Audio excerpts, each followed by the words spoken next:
to you back on the West Coast as we say hello on this Angels Live presented by Nissan on Bally Sports. The first of the slate of games to be played this afternoon in Major League Baseball. It's the Angels and the Tigers wrapping up their season series. It's a split right now, but the Halos looking to snap their losing streak. And here's what's coming up on the show. Yeah, we need some adjustments at the plate. Let's get that Angels offense going. Let's get it rolling so we can finish this season strong. Plus, this past month has been strong for Jack Kochanowicz, the Silent C. He's been great this month of August. We'll dive into the numbers. Plus, Mickey Moniak, an interesting part of last night's game with a couple of home runs. We'll break it down and share that, extremely rare feat as we welcome you inside Comerica Park this afternoon alongside the Royals Hall of Famer Mark Gubicza, Erica Weston with you. No rain, we don't think. Everything as far as we know. Yeah, I know. There's no blue sky today, which is a little concerning. But there was yesterday, and then we ended up having a rain delay. So I don't know. There was sunshine when we left in Birmingham today. Yeah. Ready for the sunny blue skies of Southern California. And the Angels are ready to get out of here with a win this afternoon. And we need to get the offense rolling. Seeing some signs of it thawing out, but need to put some more things together. Yeah, I mean, there's so many things you could try to work on, especially when you're a young player and even the veterans on a team that are trying to reestablish themselves. But, hitting is so difficult in this day and age. You only face a starter twice. Bullpen arms are thrown even harder. But my three keys, I think, today, it really stays back to is stay back on pitches. With that high velocity, it's tough to not to go out in front, but you got to stay back, let the baseball travel with the high spin rate, be able to see the spin and go the proper part of the field on it. But also, my second one is know the pitcher's patterns. Every pitcher will follow no pattern, especially in those big moments where they're going to throw a certain pitch. You just have to be ready to make good, consistent contact when you get to those spots. But here's the most important thing, too, especially for a lot of these young players on the team, is be yourself at the plate. You don't have to be that guy that hits the grand slam. You don't have to be the guy that thinks, I got to hit the ball out of the ballpark to spark this team. I got to stay back on my pitches, drive the ball at the middle plate, think line drive, hit mistakes out of the ballpark, but don't try to be the hero. Just try to be the guy that's in that bus and then eventually be the guy that drives the bus. Yeah, this is something that Ron Washington's been talking about a lot lately, because if you're trying to be the hero, you end up being a zero, Gooby. That's what he said. I'm not making that up. That's what he said, and that's true. That's very poetic. It is true. When you try to do too much, you squeeze the bat, you're trying to be the guy that hits a home run, and you're starting to see that, especially with some of the younger guys, and it's understandable because they want to be the leaders on the team, but you still have to stay within your normal swing. If you do that, you have a chance, and a very difficult thing to do is hitting fastballs now with high velocity and the spin on those secondary pitches. Well, they're also trying to figure out how to get through the dog days, too, as we look towards the last month of the season. But for the time being, let's take a look at the Angels lineup this afternoon. The finale against the Tigers. Gooby, Taylor Ward once again leading things off. Matt Theis will be doing the catching. Mickey Moniak in center today. Let's see if he can build off of what he had yesterday. Yeah, Moniak was good. I'm going to go, I'm going with Zach Neto today. It worked out pretty good with Moniak yesterday with that base hit and the home run. I think Zach Neto, especially Montero, throws a lot of fastballs, upper part of the strike zone. He's given up 6 home runs on fastballs upstairs.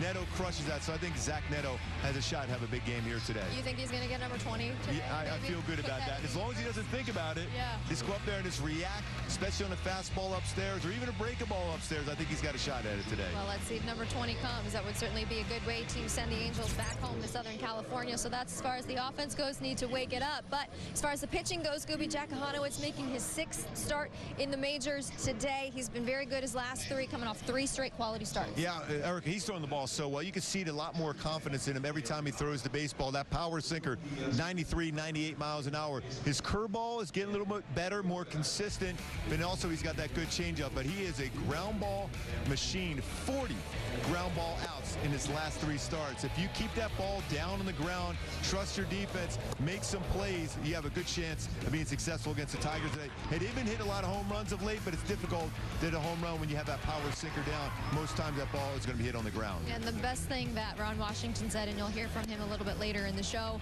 is his calm demeanor on the mound. and you pitch that well, you're going to have confidence, and that leads to some calmness out on the bump. Yeah, especially when you know your defense is making plays behind you. If you just go out there and throw the baseball like you can, he's not a big strikeout guy. He's not going to be a big strikeout guy until he has a little bit better feel for his secondary pitch, especially his breaking ball. But fastballs down, get quick outs, and get you deeper in the ball, give him a chance to win it. He was pitching fast. He got some quick outs, got the help of his defense, which, much like when we saw Soriano on the mound, who's dealing with that arm fatigue right now, he's got the defense activated because he does work fast and because he's got lots of ground balls and not so many strikeouts. Yeah, if you're an infielder, you're going, okay, I'm loose, I'm ready to go. And I think the big thing for me is knowing what he has to do. My go-tos for Kochanowicz to be successful here today is, you know, just get ground ball outs all day long with those sinker. Trust me, like we're saying, the defense, and be consistent with that curveball action down. There's a time when he gets around the curveball and it flattens out over the plate, but when it's down, he's got 5 strikeouts with that pitch so far this season. So work that down, disestablish that down, because that sinker is going to be at lower third throughout the game. Well, he doesn't have to get the strikeout, Scooby, if he's getting all of those ground balls. But you mentioned we saw good defense lately. Last night, the defense was being activated. They will once again today with Kochanowicz on the mound. But it was a good outing, couple double plays turned, some caught stealings for the Angels last night. Again, there's going to be some base run. He's not going to strike out a lot of guys. There's going to be some ground balls to somehow find the hole. But when he does that, always be ready for the other 6-4-3 double play, even a 5-6-3 double play yesterday. So that kind of things, you know that as a starting pitcher, when your defense has the range, you can work downstairs, you're going to get some outs, but also behind the plate. Logan O'Hoppe did a nice job of, you know, now that's 28 base stealers he has thrown out so far this season. Matt Dyson there today, and he's been better himself. It's all going back to Jerry Nair, working with him, staying on that, throwing from the knees, much quicker pop time, much better as far as getting rid of that baseball as quick as possible, throwing out would-be base stealers. Well, Zach Neto's certainly been in the middle of it all. The first game of this series, it wasn't exactly clean defense from the infield or the outfield, but they got it together last night, and you certainly know that they're going to be activated once again. Yeah, I mean, you know, that's the thing. If I'm an infielder, even, you know, when you play at every level of baseball, when you have a pitcher on the mound that's going to have you part of the game so much, you're in there. You're already ready to go. Okay, I got to be ready to go. You saw him out here earlier today. Every single infielder was working all the little drills there with Ron Washington, Ryan Goins, as far as the hands, and then going out to the infield, knowing how much action they're going to have today. I don't think they ever miss a day doing infield work. And it's pretty early, especially after another late game, after another rain delay. It's great to see the guys going out there working that hard. Yeah, they ended the game last night after 11. Quick turnaround for both teams today as we take a look at Ron Washington's lineup. The final one of this 10-game road trip is, the Tigers lineup today. This is who Jack Kochanowicz will be facing today. It'll be Parker Meadows patrolling things in center field instead of the rest of the guys that we saw Riley Green at the top last night. Yeah, Meadows, a lot of speed at that top of the order. Carpenter's been hitting the ball so well, but working that sinker down and away neutralizes that swing that he can hit the right field. So in Torkelson, I think you can run that fastball in on him. He loves to get that barrel out there quickly, so run that fastball in. Should be successful getting that ball on the ground, or maybe even a swing and miss at that powered sinker. Maybe I need more coffee. It's 12:30. Just almost 1 o'clock. Maybe I'm the one that needs to wake up.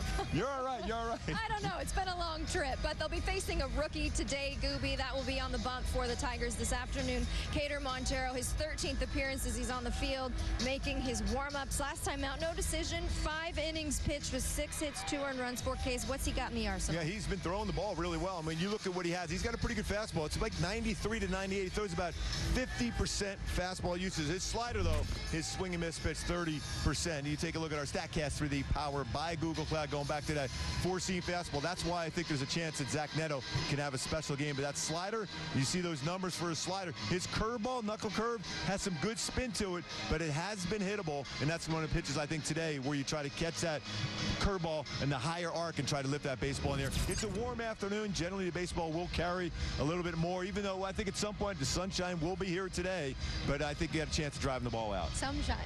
I hope the sunshine goes through. If not, we'll get it when we get back. We're walking on sunshine. I hope so. I certainly hope that's the case after this one this afternoon as we're getting you warmed up for first pitch from Comerica Park here this afternoon. One more between the Tigers and the Halos, and this time we're going to go back in time. Another Halo history lesson. Wow, let's get some coffee, Erica. Jared Weaver, he's next. If we were all the same. Baseball is a sport, pero la verdad es que para nosotros el béisbol es otra cosa. El béisbol es un corrido, un dembow y un reggaetón prendido. Es un plácata bien fuácata. Eso es otra cosa. It's the Plátano power and the Arepa power. It's a familiar name and juniors who dare to dream big. El béisbol es otra cosa. Fernando Tatis. This guy is a package of dynamite. He's the best. Oh, he made the catch! This guy's putting on a display. At his best, he makes the game so much fun to watch. What doesn't he do? I think he's the most popular player. He's just got flair. He's gonna steal home! You are a cartoon character. Come on!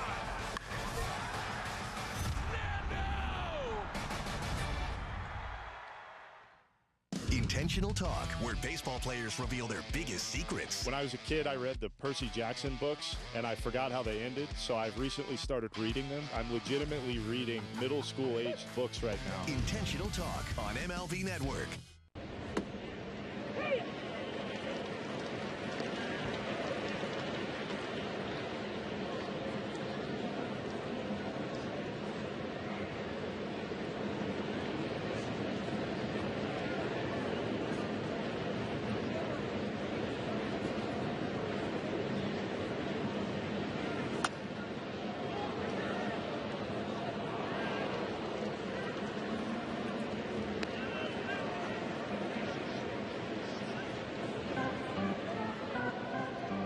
The Minnesota Twins.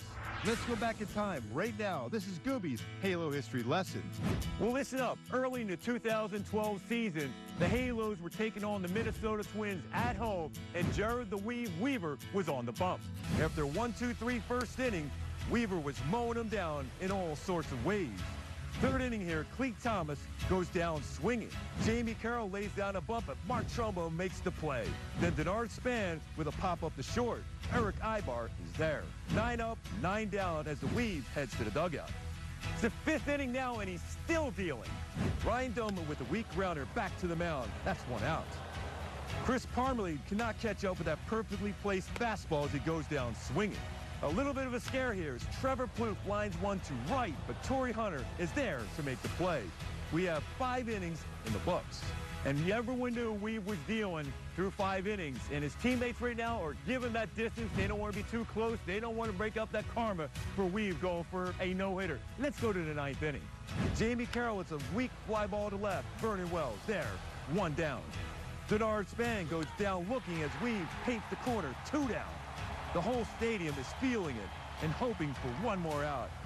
Alexi Garcia hits one to right. Who else is there to track it down? Torrey Hunter, who went on to say, when it's hit to me, it's caught. And that's the way it goes.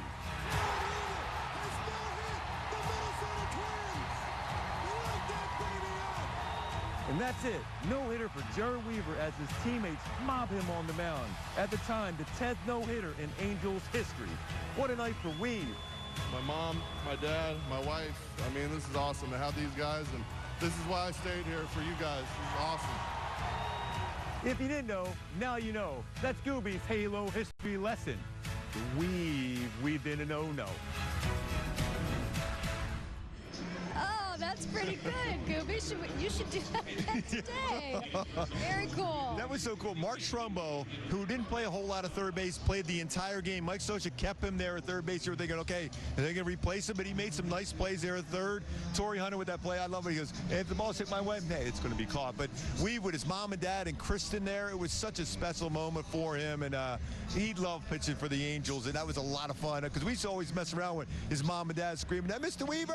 And then, you know, no-hitter that day was awesome. Well, the Angels spotted him a bunch of runs, too, like allowing him to just settle in and not even have to worry about it. Yeah, I remember. They're like 1-0. And I remember one good Parmelee, he did strike out. We just showed it on the highlight, but he hit one foul ball right down towards the left field corner, just went foul. And all of a sudden you see it's foul.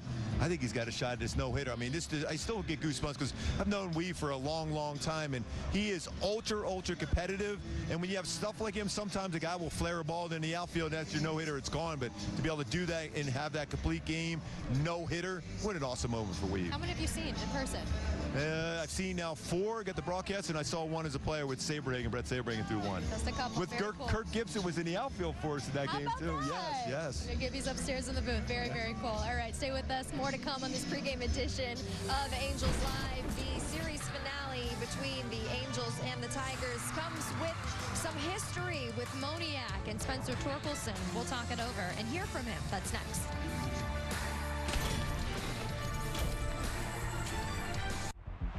Can't recall another baseball game where emotions ran so high. There it is! Fly ball to deep right field. It's out of here! It's gonna go! What a play by Aaron Judge! Experience game-to-game coverage of the night's biggest moments, live and commercial-free. MLB Network Strike Zone, Wednesday and Friday nights all season. Baseball is a sport, pero la verdad es que para nosotros, el béisbol es otra cosa. El béisbol es un corrido, un dembow y un reggaetón prendido. Es un plácata bien fuácata. Eso es otra cosa. It's the Plátano power and the Arepa power. It's a familiar name and juniors who dare to dream big. El béisbol es otra cosa. Weekdays on MLB Network. Join the conversation with Kevin Millar, along with Sierra Santos and fellow World Series champion Ryan Dempster on the most unpredictable baseball show on TV. Intentional Talk. Weekdays only on MLB Network.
Event. Mickey Moniak clubbing his 9th home run of the season last night. Spencer Torkelson also with the long ball too. A couple of former #1 overall draft picks. A rare feat. And earlier today we spoke with Moniak about the offense and that cool moment with Torque. I think that's just baseball. You have to. You know, obviously, you know, nobody's having fun right now. You know, but we're still working at it. I think everybody's in here trying to get better. You know, we got 5 weeks, 4 weeks left of the season, whatever it may be. You know, so I think that's time where, you know, we're gonna have to kind of dig deep and kind of figure out who we are. And, you know, just kind of try to put our best foot forward and get out of this and, you know, kind of finish the year strong. And then go into the offseason to try to figure out what we need to do to come back better next year. Your home run was the only offense last night. We've been asking everybody, including Wash, a lot lately. What do you think it's going to take to get out of it? Just any day now, things could flip, just luck, or it's certainly not for lack of effort on your guys' part? Right. Yeah, I think, yeah, you know, I think it's baseball. You know, in losing streaks like this, you know, we just had a lot of things go wrong.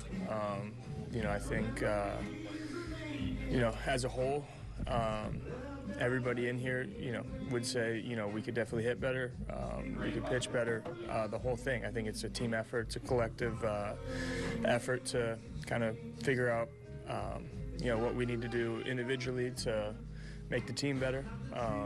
You know, guys are grinding in there in the cage, trying to get their swings right. You know, I know the pitching staff is doing everything they can to lock it in, and you know, as a hitter, it's our job to put runs up on the board for them, and you know, we just haven't really been doing that too much as of late. So Positive note, though, and I don't know if you saw this last night with your home run and Spencer Torkelson's home run last night. It was the first time since 2003 where two #1 overall draft picks homer in the same game since 03 with Ersty and A-Rod. Did you see that? No, I didn't. I did. The only reason I actually kind of made a note of it last night, being I think in 2022 in spring training, so not obviously not that, but there's 3 #1 picks that homered that game in Philly. So I think I hit a homer, Torque hit a homer, and Harp hit a homer. So the only reason I made note of that, I was like, oh, because someone made note of it that day, and I remembered it last night that we did that before, and but it was cool to do it, in the big leagues. Obviously, would have liked to be on the flip side of the win-loss category, but yeah, that's cool. All right, Gooby, this is what we're talking about. First Angels game since 03 to feature 2 #1 overall draft picks to homer in the same game. 7th time in franchise history, first since 03. Mickey Moniak and Spencer Torkelson. I still think that's really cool because baseball, being the first overall draft pick doesn't necessarily mean you're going to be a great major league player.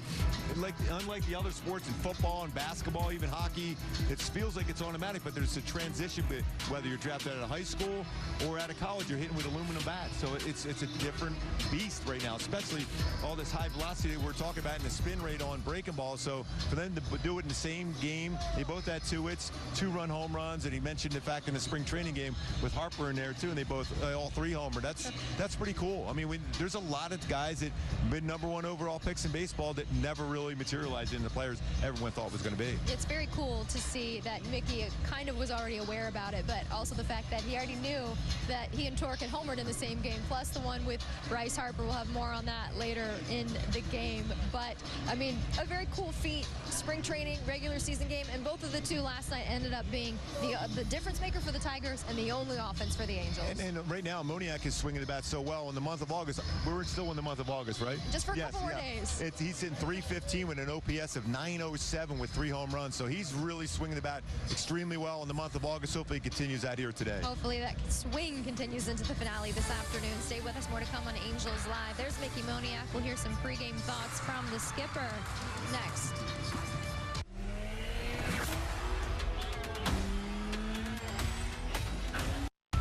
Corey Seager, all eyes on him. He's ready to go. He's aggressive. Here's a dude that swings 52% of the time on first pitches. Corey Seager smashes the ball. The ability to be able to come together and compete every night. That's what it's all about at this point for me. Corey Seager does it again. This guy is doing it all. He's hitting bombs all the time. Baseball is a sport, pero la verdad es que para nosotros el béisbol es otra cosa. El béisbol es un corrido, un dembow y un reggaetón prendido. Es un plácata bien fuácata. Eso es otra cosa. It's the Plátano power and the Arepa power. It's a familiar name and juniors who dare to dream big. El béisbol es otra cosa. Step up to the plate and get ready to play ball. The baseball show for kids where you can learn about batting, fielding, and everything in between from the real pros. Every swing is a big hit on Play Ball. Saturday mornings at 10 Eastern on MLB Network.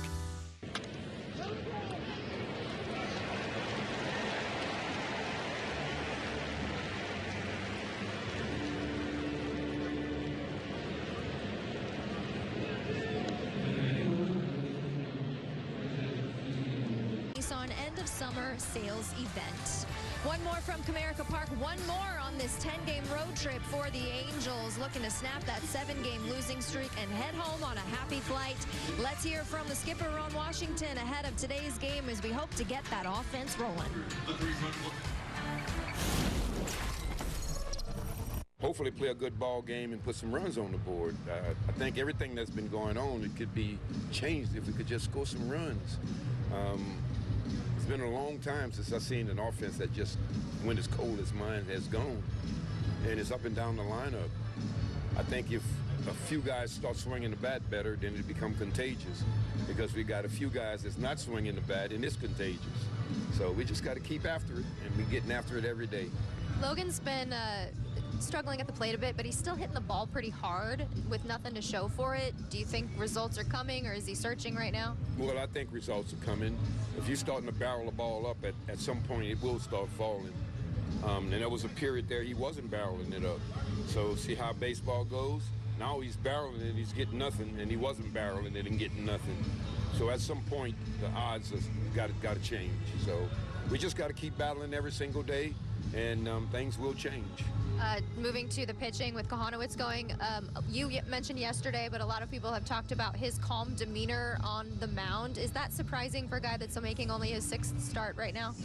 No, it's not really surprising when you got his kind of stuff. And when you got his kind of stuff and you're starting to have success with it, all of a sudden you understand what his skill set is and what he can do, and that breeds confidence. When you have a skill set and you know what you can do with that skill set and you perfect that skill set every day, then all of a sudden the confidence grows, and his confidence is growing. What have you thought of Keider since he's been back? Well, I'm starting to like him. One thing about him is he's into what he's doing. Now we just got to get him so we can use him more than one time and having a few days off and have to use him again. But we understand the situation. But each time I brought him in, he's done the job, and he's a very competitive guy. And Burke also has pitched better lately, other than a little blip in Toronto. What are you talking about? I think Barry and Steve Carsey has done a tremendous job with the adjustments that they have made with him since we've gotten him. And you can see him now understanding what he's capable of doing, and you can see the confidence out there. And that's what breeds confidence, understanding what you're capable of doing and making certain that every time you get that opportunity, you does it. And that's what we see. Maybe we got lightning in a bottle, you know, in this kid, because he's coming in, he's throwing strikes, he's getting his job done with efficient pitches. And that's what you want to see. So I'm very happy for him. And he could be something special for us moving forward. One more to go from Motown. Let's see if the Halos can play the hits this afternoon. Tigers and Angels season finale coming your way next. Wayne Randazzo, Mark Gibbs on the call. Enjoy the game. We'll see you throughout the afternoon. Let me show you how to move. Can't recall another baseball game where emotions ran so high. There it is! Fly ball to deep right field. It's out of here! It's gonna go! What a play by Aaron Judge! Experience game-to-game coverage of the night's biggest moments, live and commercial-free. MLB Network Strike Zone, Wednesday and Friday nights all season.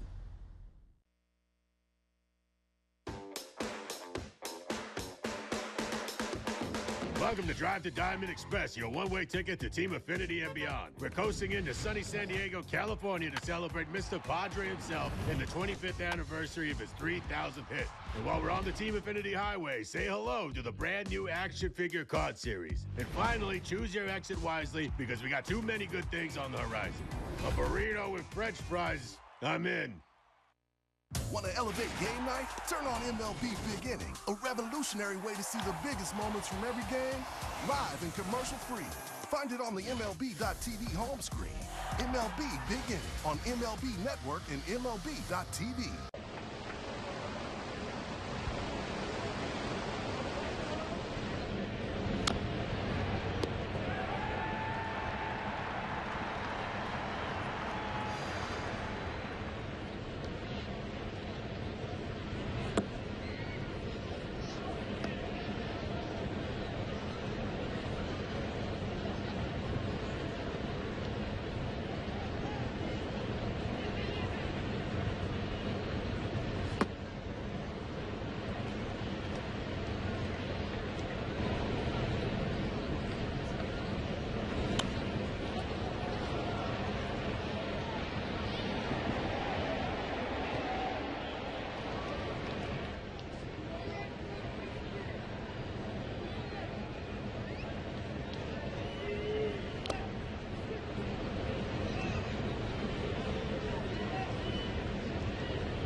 Going to try to stay dry today in Detroit for the finale of this 3-game series at Comerica Park. The Los Angeles Angels against the Detroit Tigers. Sun out right now here in Michigan.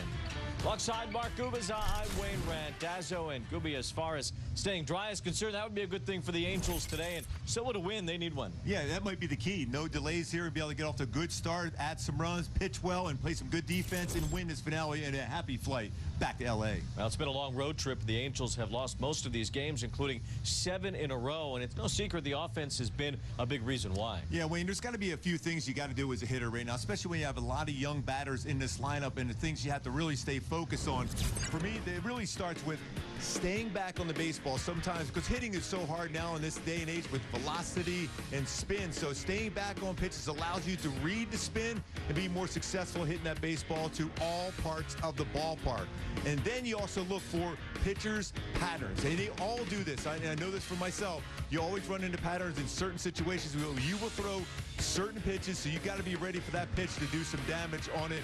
And especially for the younger guys in this lineup, this is probably the most important thing they have to think about is be yourself at the plate. You don't have to be the guy that hits a 5-run home run. You don't have to be the guy that swings as hard as you can every single pitch. You got to stay back on the baseball, think middle of the field, know what type of player you are. If you get a pitch, a mistake, then you hit it out of the ballpark. Otherwise, you try to hit that ball on the line and be successful. Don't try to be the hero. Be one of the guys that go out and drive the bus or be a passenger in that bus.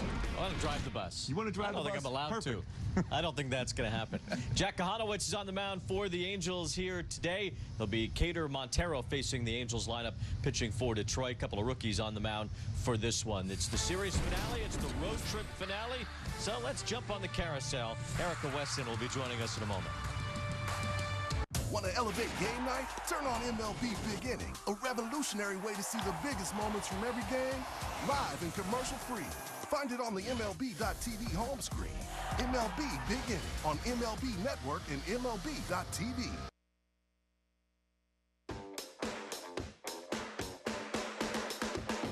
Welcome to Drive to Diamond Express, your one-way ticket to Team Affinity and beyond. We're coasting into sunny San Diego, California to celebrate Mr. Padre himself in the 25th anniversary of his 3,000th hit. And while we're on the Team Affinity Highway, say hello to the brand new action figure card series. And finally, choose your exit wisely because we got too many good things on the horizon.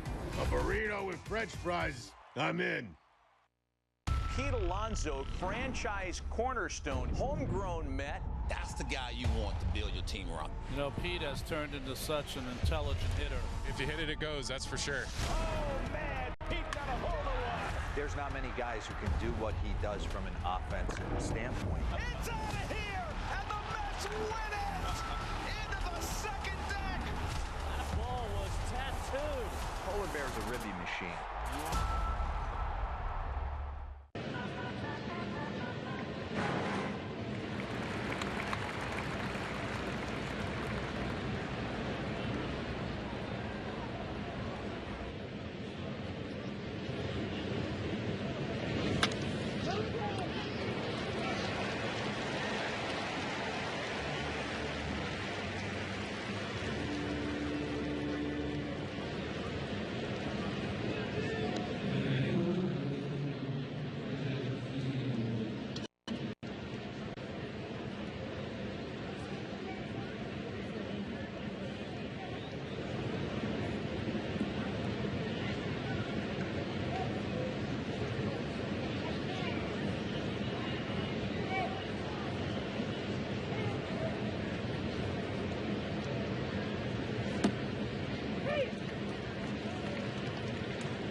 reach out and touch the city.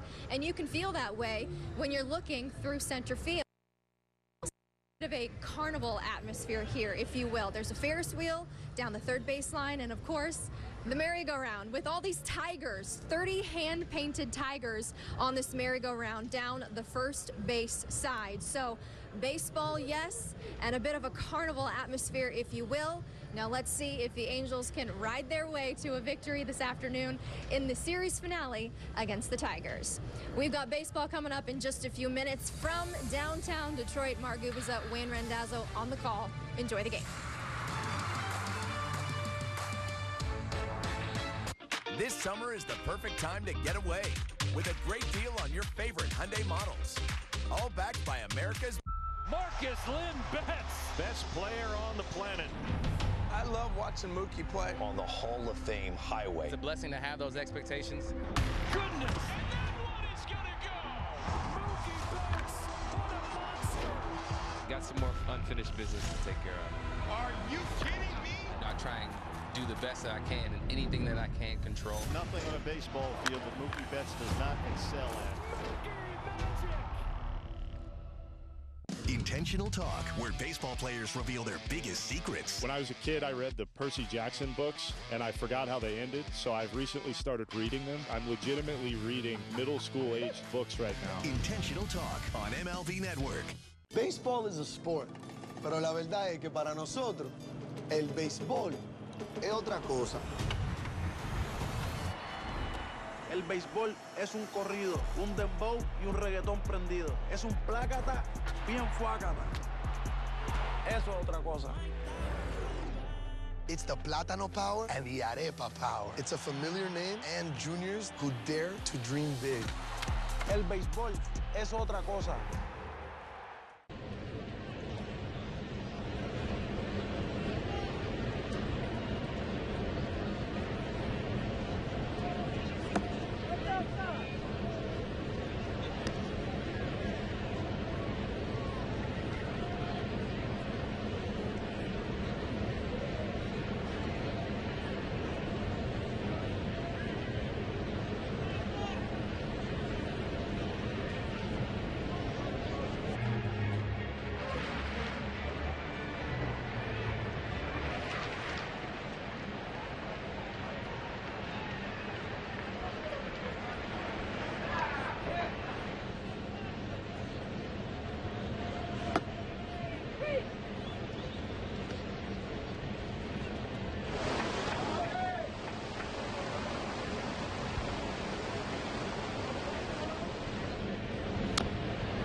Many Chimmy Bang Bangs? Yes, many Chimmy Bang Bangs. And by Spectrum. Get Spectrum Internet, mobile, and TV. Visit Spectrum.com for details. Oh, well, fist pump for you on a Thursday afternoon or morning in California. And as the Tigers are on the field with Taylor Ward leading off. Then Zach Neto in the number 2 spot. Kochanowicz hits third. Rendon in the cleanup position. Matt Dice bats fifth and does the catching today. Moniak, then Adele, Nico Cavadas the DH, and Michael Stefanik plays second base this afternoon with Keider, Montero on the mound for Detroit. And Montero's fastball pretty firm one, 93-98. Slider, curveball, changeup. He's been really good though his last 4 starts.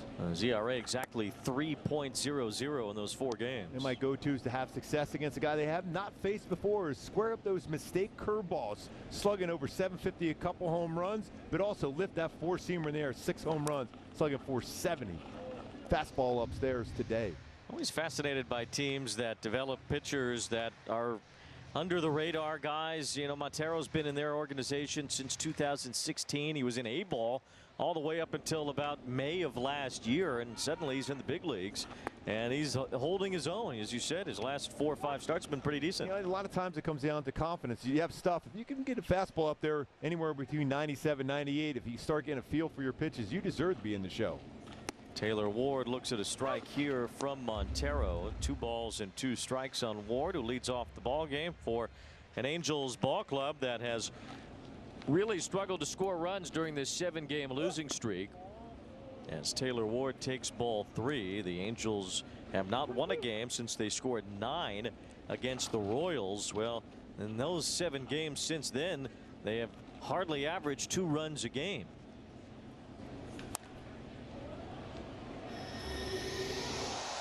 And you could see when you even talked about it in the opening today, Wayne. I mean, there's still the work they're putting in, but sometimes when you press too hard, hitting is so difficult today, especially with velocity and spin, and you're seeing so many different pitchers during the course of the game.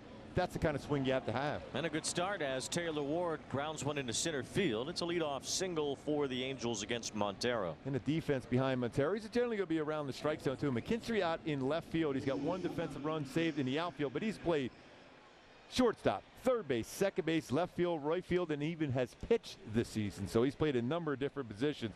Meadows out there who can cover a lot of ground in center. Carpenter also in right field. I like his optimism with the sunglasses on his head. We feel that. He must, maybe he's going to give us that for when we go back to LA where it's always sunny. Yes, well, we will be trying to fly the plane ourselves to get there as quickly as we can back to California after the game today, as the Angels will start a homestand against the Mariners tomorrow, and then the Dodgers and the Freeway Series on Tuesday and Wednesday of next week. Here is Zach Neto as he takes a pitch upstairs to make the count. 1 ball and 1 strike. Neto sitting on 19 home runs, and with it some Angels history behind it, trying to join Mike Trout as the youngest Angels to have a 2020 year, and trying to join Jim Fregosi as the only Angels shortstops to hit 20 home runs in a year. Runner going, a late break for Ward. The throw to second, off target into right center field. I think that baseball got Ward. That's the reason why he wasn't able to get up in advance, possibly. And it was not a great throw by Dylan Dingler, the catcher for the Tigers. That was a great jump by Ward, but the throw was right at him, and if he catches that ball, he's going to be out. See, that got him around the helmet area, looked like. I think it was the glove, the tag of attempt of Keith, even though he hadn't caught the ball. He was reaching for it, and I think the glove hit Ward on the side of the face. He seems okay after a rare stolen base for Taylor Ward. Now Neto pops one up, so this won't move the runner over. As soon as Ward gets into scoring position, the Angels make a quick out. And he got away with a high slider there, too. That's one of those ones, too. Did you see it as a hitter? But if you're going to swing through that or pop it up when it's that high in the strike zone. That's why you just want to stay back. Let your hands do the work there.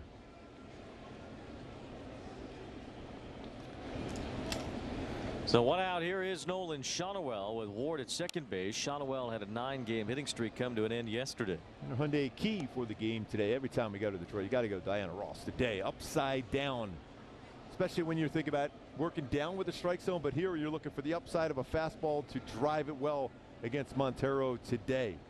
Diana Ross, you got to go there. I thought you wanted to reach out and touch my hand. I'm right here, Wade. If you can. No, don't leave me. No balls, 2 strikes on Nolan Shonowell. 12 games consecutively has reached base safely. It's this one back to the mound. Now Ward on his way to third is thrown out by the pitcher Montero. So the Angels right away get the leadoff man on, get him into scoring position, a pop out and a base running error. Take care of that. Montero did a really, really good job. No panic. Right away, that's what you're taught to do is check where the runner is at second. Once he goes there, you got to let that baseball get by you as a base runner, because that's the one play, because you're still in scoring position for Anthony Rendon. You got to stop. It's got to get by the pitcher before you try to advance. So 2 outs, and now Anthony Rendon is the batter. The base running mistake yesterday that proved costly to the Angels in the 5th inning last night, or rather in the 7th inning. Joe Adell stole a base in the 5th, and in the 7th he tried again, and it looked like he had another stolen base, but he overslid the bag and was tagged out. Ron Washington felt like that was a big opportunity that was taken away. And Dingler's thrown out just 15% of bases. There's 12 stolen bases and 14 attempts. I wouldn't be surprised if Shonowell was on the move. He's got 5 stolen bases. You know, Kochanowicz likes to pick his spots. He tends to get there when he goes. He is 5 for 6 in his stolen base tries as Rendon fouls one off. No balls and 2 strikes. It's been 51 games now since Anthony Rendon has hit his last home run. It was last July. He hasn't played a lot since then. Coming up onto the final month of the season. Technically, it starts today because the Major League regular season ends 1 month from today. No balls and 2 strikes on Rendon. And a wave and a miss on a breaking ball from Montero to end the inning.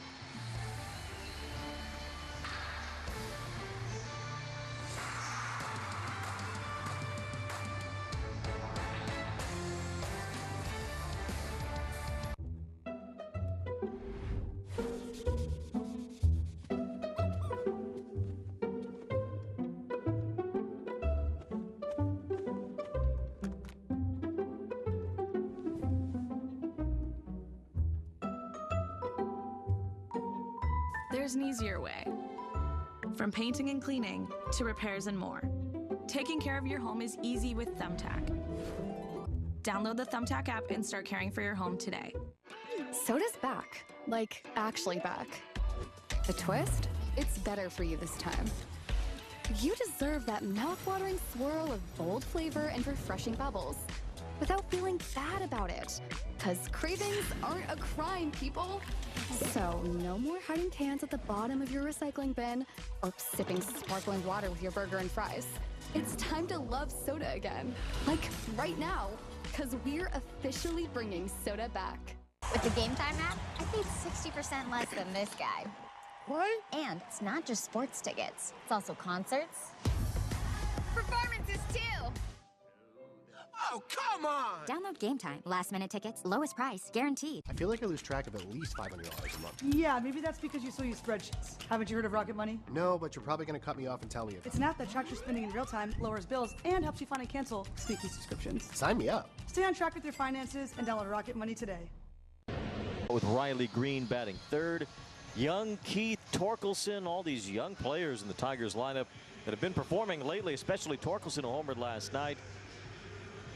As the Tigers go up against Jack Kochanowicz, the big sinker baller on the mound today. Yeah, Kochanowicz just continue what he's done over his last 3 starts. 40 ground ball outs, 3 quality starts. Just work that fastball, trust it. You don't necessarily have to throw a ton of those secondary pitches. My go-tos, though, for him to have it working here today is, besides those ground ball outs on his sinker, but be consistent with that curveball action down. Every once in a while, it gets around that. It's flat over the plate, but work down on that curveball. But that sinker has been devastating. It is a left-handed batter, Parker Meadows, taking ball 1. How about the fact that lefties have had a 66% ground ball rate against Kochanowicz so far in the month of August? And it looks like it's the middle part of the plate. It runs down and away, and they're rolling over soft contact, a lot of those, to second base, even shortstop. Meadows with a bouncing ball right on cue to the second baseman, Stefanik. And it continues that trend of left-handers, especially just beating the ball into the ground against Kochanowicz. 1 away here in the first. And the defense behind him and right on cue with Stefanik getting that ground ball, 1 defensive run save. He's turned 17 double plays. If you're an infielder, you know you got a lot of work. It's the same thing with Soriano on the mound, Rendon, Neto, Kochanowicz in the infield, Matty Theis behind the plate in the outfield, Ward, Moniak, and Adele. They might get a little bit of work, but those infielders are going to get a lot of work today. Here is Kerry Carpenter as he takes strike 1. Well, getting Carpenter to hit it on the ground would help keep him away from an extra base hit. He has slugged about .575 since coming off the IL. He's had 13 home runs this year, and he'd have a lot more if he didn't miss roughly 3 months of the season. Good cut there, and it's no balls and 2 strikes on Carpenter, a native of Eustis, Florida. And when he was a young man growing up in Florida, he played travel ball, and he played for a team called Chet Lemon's Juice. Travel ball team that won several national titles and included many former big leaguers over the years, including Prince Fielder and Zach Greinke. Well, I would encourage you to read the article in the Detroit Free Press today about sad. Chet Lemon. Written by Jeff Seidel, and boy, it really details all of the health problems Chet has had over the last number of years, including 13 strokes that he has had, global aphasia, which has affected his speech and pretty much his entire way of life. But he's trying, and his family is trying, to get Chet Lemon here to Comerica Park this weekend for the 84 Tigers. Here, and he's going to be here, which is it's going to be a special moment for him and obviously all the fans, the Tiger fans. Talking to Dan Petrie about that, and we were both just completely sad to see that because he was a phenomenal player, still so young, 69 years old. And Carpenter strikes out on a high fastball, or rather a high curveball, and it's a rare strikeout for Kochanowicz, only his 9th in 27 innings so far in the big leagues. 2 up, 2 down here in the first. Yeah, Chad, he was such a good player. He covered a lot of ground out there in center field. It's a good power, part of a, I said, historic team in 1984, and they're going to be here this whole weekend coming up for the Tigers. Said all the issues for Chet Lemon stem from having blood clots and internal bleeding, which made the strokes happen. He's been in the hospital more than 300 times over the last 30+ years since he retired from playing. He coached a lot of the way through it, and coached Kerry Carpenter among many others as he was coaching that travel ball team, Chet Lemon's Jews.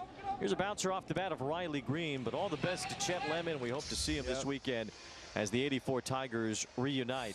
Jack Kochanowicz, a 1-2-3, bottom of the first. Super easy to hit. Introducing the new PXG Black Ops irons, our first game improving iron. It's a larger face heel to toe. It launches the ball high in the air and really far. Much higher levels of forgiveness. You set that club down, creates a lot of confidence. It's supported by this X-Core polymer material. And that's where you get improved ball speed. If you're looking for a distance, forgiveness, and feel, Black Ops irons are going to be for you. PXG, nobody makes golf clubs the way we do, period. Having those high interest credit cards, it felt unmanageable. My name is Belinda, and with Upstart, I was able to save money with a personal loan. From the moment that I checked my rate to getting that approval was just a few minutes. I felt relieved having the funds in my account so quickly. I was able to turn all of those, big payments into one small payment, and I was able to breathe. Easy online borrowing. Personal loans up to $50,000. Go to Upstart.com. How you get healthcare matters. That's why millions of guys trust Hims. For mental health, ED, and hair loss, Hims can help. Through a free online intake at Hims.com, you can hear back from a licensed provider in hours instead of waiting weeks. Plus, through the app, you can control your shipping, access curated content, and message your care team at any time. Premium care, ultimate value. Find your doctor-trusted treatment 100% online. Get started today at Hims.com.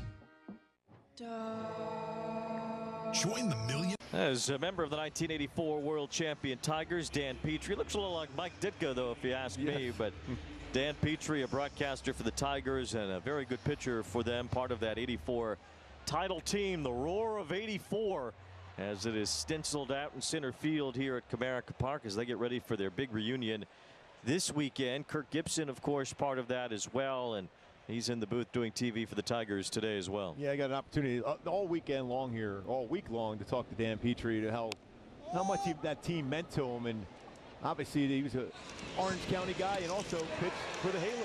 Wow, Dingler with a catch there as he went about 80 feet up the third baseline and made a basket catch. Good job by the catcher Dingler to retire Matt Thaiss. That's one of those ones, the catcher, you're waiting around. Is anybody going to call me off here? I guess I got to go get it. He's looking. Where's Young at? Makes a nice play on that one. That was a very good play. So 1 out here in the second inning. Well, the 84 Tigers having their 40th anniversary this year. Their reunions this weekend, which means, math could be a struggle, but I think we can take care of this one. The 85 Royals will have theirs next year. Well, you're good at math. There is Kirk Gibson, who was a part of the world champion 84 Tiger team and the 88 Dodgers, of course. What a career he had. He set a bunch of wide receiver records at Michigan State University before he clamped down on baseball. He is a true legendary Michigander, and he has been able to come back home to Detroit and broadcast for the Tigers. How much fun is it when he comes into our booth every day? He's always saying something pretty funny. He's great. He's the best. What an intense competitor. 2 balls and a strike on Mickey Moniak, and we know Kirk is battling his own health issues, but hanging in and Yeah, trying to stay strong every day. Yeah, he said the best thing for him is just staying active every day. He's playing golf every day, walking every day, hiking, all those things.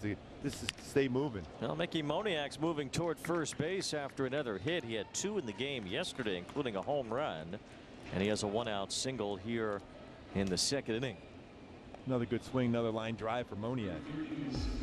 1984 World Series, Goose Gossage against Gibson. And into the upper deck it went at Tiger Stadium. I still love it. Sparky, they're going to pitch to you. They're going to pitch to you. And, of course, he probably broke everyone's hand high-fiving him in the way to the dugout. You didn't want to be around when he's high-fiving. You can see him there getting in position just to crush some hands. Joe Adele grounds to short. Sweeney over to second one. Quick throw from Keith to first. A double play.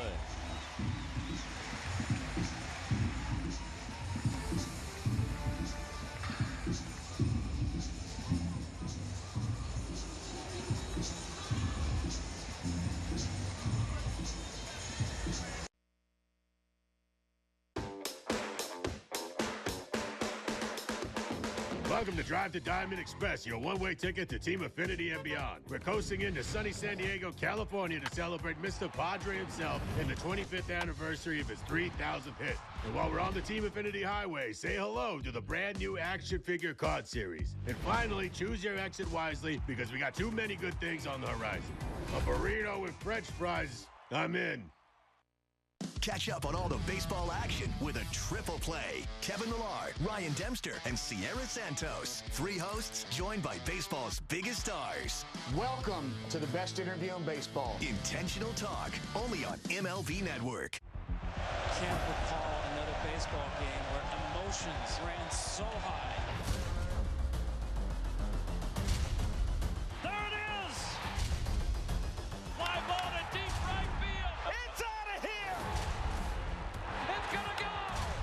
What a play by Aaron Judge! Experience game-to-game coverage of the night's biggest moments, live and commercial-free.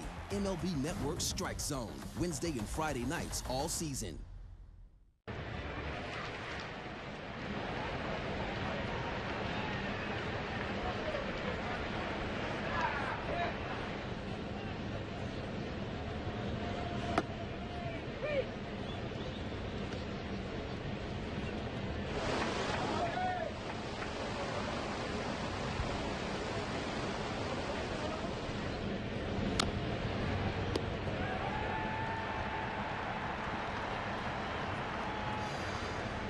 Overall draft picks had homered in the same game going back to 2003 when Darren Erstad and Alex Rodriguez did that. But I brought it up to Moniak before the game today.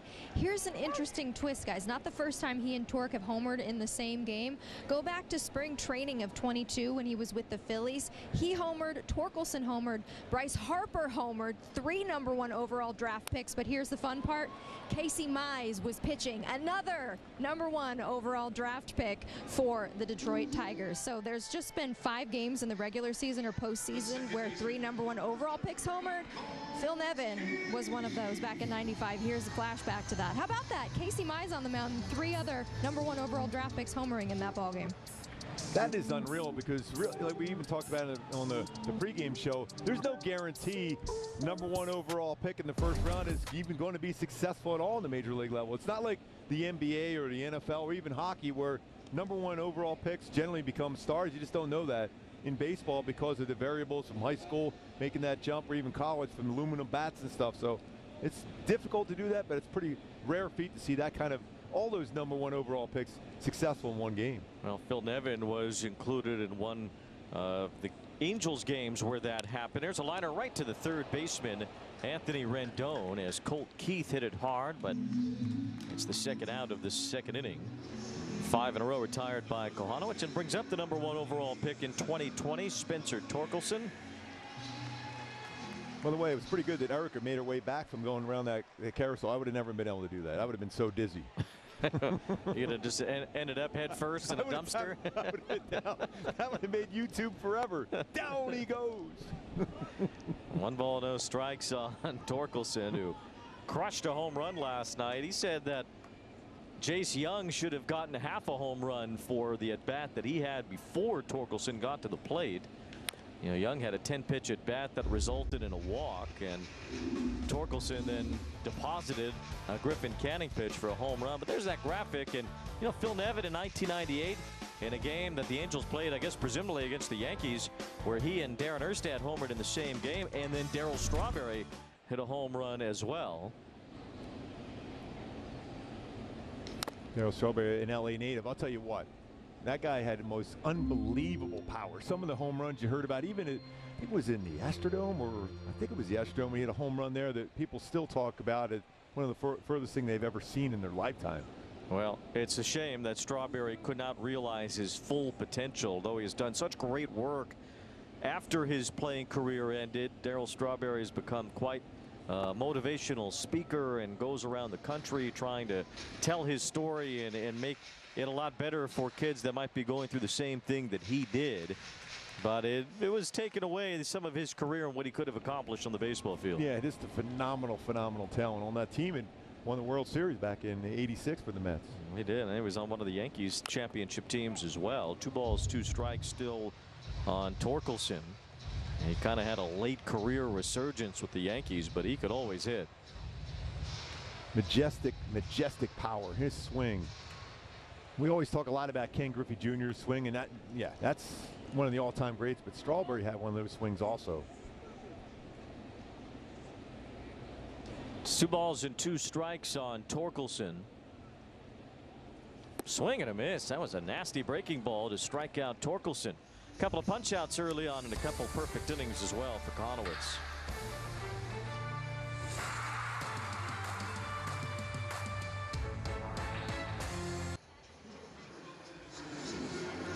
Step up to the plate and get ready to play ball. The baseball show for kids where you can learn about batting, fielding, and everything in between from the real pros. Every swing is a big hit on Play Ball. Saturday mornings at 10 Eastern on MLB Network. Pete Alonso, franchise cornerstone, homegrown Met. That's the guy you want to build your team around. You know, Pete has turned into such an intelligent hitter. If you hit it, it goes, that's for sure. Oh, man, Pete got a hold of one. There's not many guys who can do what he does from an offensive standpoint. It's out of here, and the Mets win it! Into the second deck! That ball was tattooed. Polar Bear's a ribby machine. Baseball is a sport, pero la verdad es que para nosotros, el béisbol es otra cosa. El béisbol es un corrido, un dembow y un reggaetón prendido. Es un plácata bien fuácata. Eso es otra cosa. It's the Plátano power and the Arepa power. It's a familiar name and juniors who dare to dream big. El béisbol es otra cosa.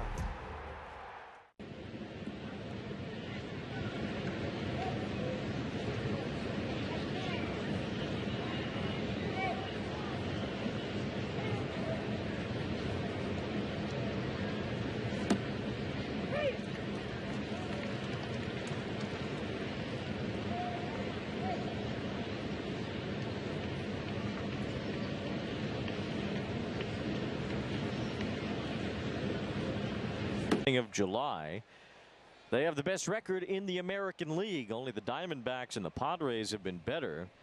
Quite a win for Arizona last night. Corbin Carroll with a late grand slam to boost the D-backs as they stay close to the Dodgers in the National League West. And with Detroit's recent winning and Minnesota's recent losing, you know, the Tigers only 4.5 back right now in the wild card. Like Corbin Carroll is starting to swing the bat. Remember we saw him earlier in the year. There was not a lot of power and all, but he's been crushing. He had 2 home runs in the game. That's a pretty deep lineup. They're doing this without Marte, too. I mean, he should be back, I'm assuming, at some point soon. That's a deep lineup the Diamondbacks have. And Christian Walker's had some time on the IL, and Gabriel Moreno as well. So the Diamondbacks still scoring runs and still winning almost every night. As Nico Cavadas hits a high fly ball into the fog here in Detroit, as Kerry Carpenter settles under it shy of the track and makes the catch. They keep saying it's supposed to clear out and be sunshine at some point today. It was beautiful over at our team hotel. 1 out here in the 3rd. Well, we're so far away from downtown Detroit at the team hotel. It's a completely different climate. I'll take the sunshine, though. Ball 1 to Michael Stefanik. Although this is a beautiful ballpark, and with the skyscrapers all around for the background here, it's beautiful. Well, it's a city that is on the rise here, downtown Detroit. 2 balls, no strikes on Stefanik. They've done great work with this ballpark. Ford Field is in the background of the left field corner here. You're not going there, are you? No. Strike 2, Stefanik, the home of the Detroit Lions, Motor City Kitties. The defending NFC North champions. Ball 3 to Stefanik. Something about blind squirrels in there. All the way out the door. Way to go. 3 balls and 1 strike on Stefanik. Barry Sanders is on the way up here to see you, by the way. Little bloop to the right side, foul ground. Torkelson can't reach it. Boy, was he great. Barry Sanders, maybe pound for pound, the best running back of all time. Yeah, I go with Jim Brown at the top, and then right there, Barry Sanders right underneath. I mean, just dominant running backs. Walter Payton certainly has his say in that, too. 3 balls, 2 strikes on Stefanik. He works a walk. Ball 4 up in the zone from Montero. A base runner with 1 out here in the 3rd. Angels have had a man on base in each inning, and right now we will take a trip with Kia.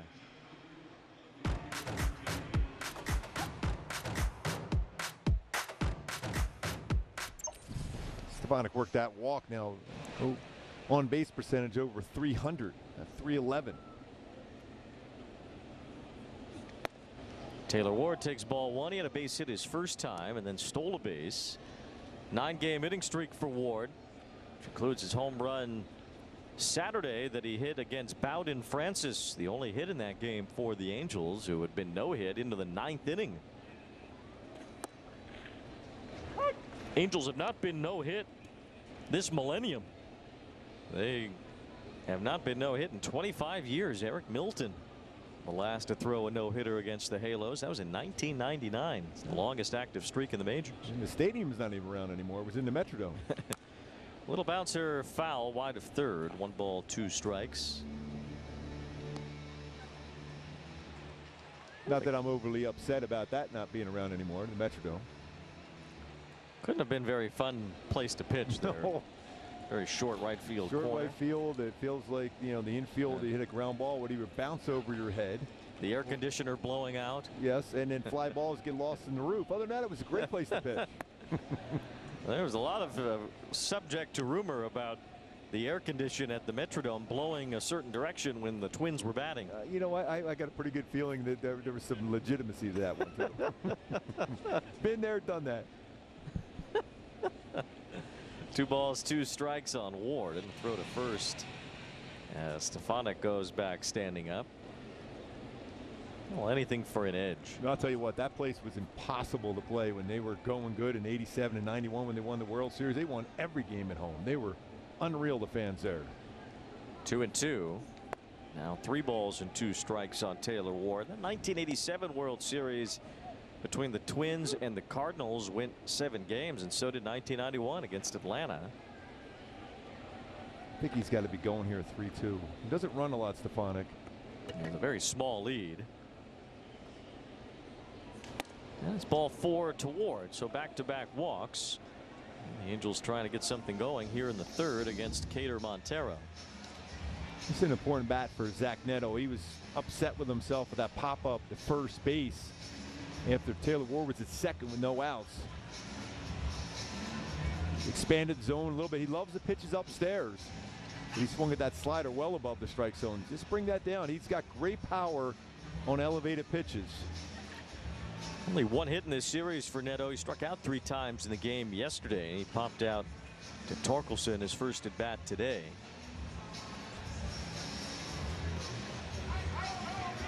And Montero throws a lot of 4-seam fastballs, so that's going to be important for him to be able to make sure he brings those 4-seamers in the zone. Take a look at our StatCast 3D powered by Google Cloud at 45% 4-seamer. Slider at 30%, knuckle curve 11, changeup 10. He'll also throw a sinker, but that's that fastball upstairs. You see where he throws it majority of the time. That's the pitch Neto can hit a long way. Grounds this one to the left side. It's the shortstop Sweeney going to second base for one. That's all the Tigers can get as Neto reaches first, and Stefanik over to third. That was a pitch exactly his zone. He just pulled off on it. It's upstairs. It was actually even a sinker. It was upstairs. The Angels have only had one hit in this series with a man in scoring position. It was Kochanowicz in the very first inning of the first game when an RBI single to score Taylor Ward. And the Angels have not had a hit with a man in scoring position since then. Chance here though for Kochanowicz. He takes ball one from Keider Montero. Yeah, you wonder because Neto's got a pretty good lead, and he's had 23 stolen bases, but you want to take that opportunity away from Kochanowicz to drive him home here. Neto is running. Kochanowicz swings and fouls it off. A pretty good jump on that one. It was a run and hit, not a hit and run. In other words, he's running, and you have the option of swinging the bat, put it in play.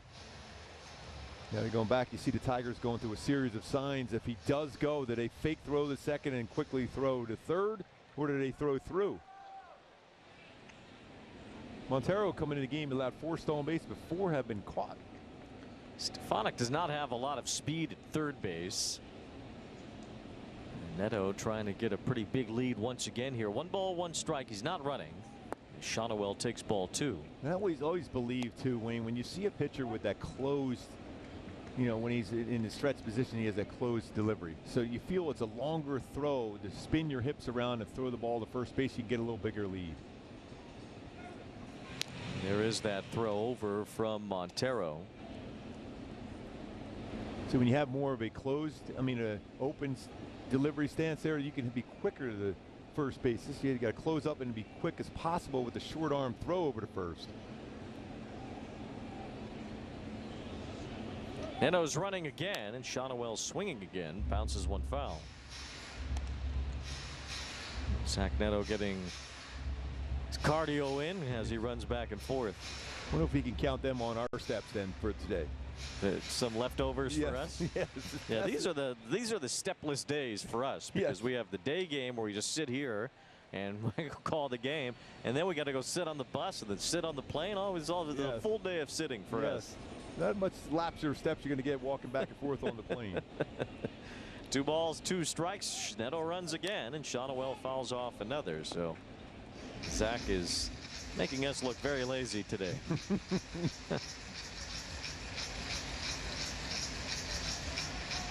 That's about as much activity as I will do the entire day today. What you just saw, Neto. I'm not going to wake up early and do it. No. Before a day game. That's insane. No. I'm not a crazy person. 2 balls, 2 strikes on Kochanowicz. And a fly ball to left center field. Meadows moves over. McKinstry's there too. It's the left fielder McKinstry to end the inning. So another lost opportunity for the Angels to score here in the 3rd.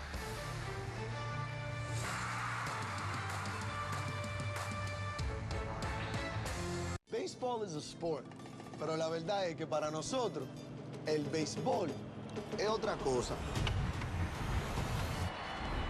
El béisbol es un corrido, un dembow y un reggaetón prendido. Es un plácata bien fuácata. Eso es otra cosa. It's the Plátano Power and the Arepa Power. It's a familiar name and juniors who dare to dream big. El béisbol es otra cosa. From the day's first pitch to the night's final out, MLB Network sets the stage for fans every day. So it'll be interesting to watch what happens here all season long. See the players who are making a statement. Hey, let's check out the board, folks. With live games every week. Inside the park we go. Cutting-edge baseball chatter. Plus highlights, analysis, and live look-ins on MLB Tonight. MLB Network. The game is the star. Want to elevate game night? Turn on MLB Big Inning, a revolutionary way to see the biggest moments from every game, live and commercial-free. Find it on the MLB.tv home screen. MLB Big Inning on MLB Network and MLB.tv.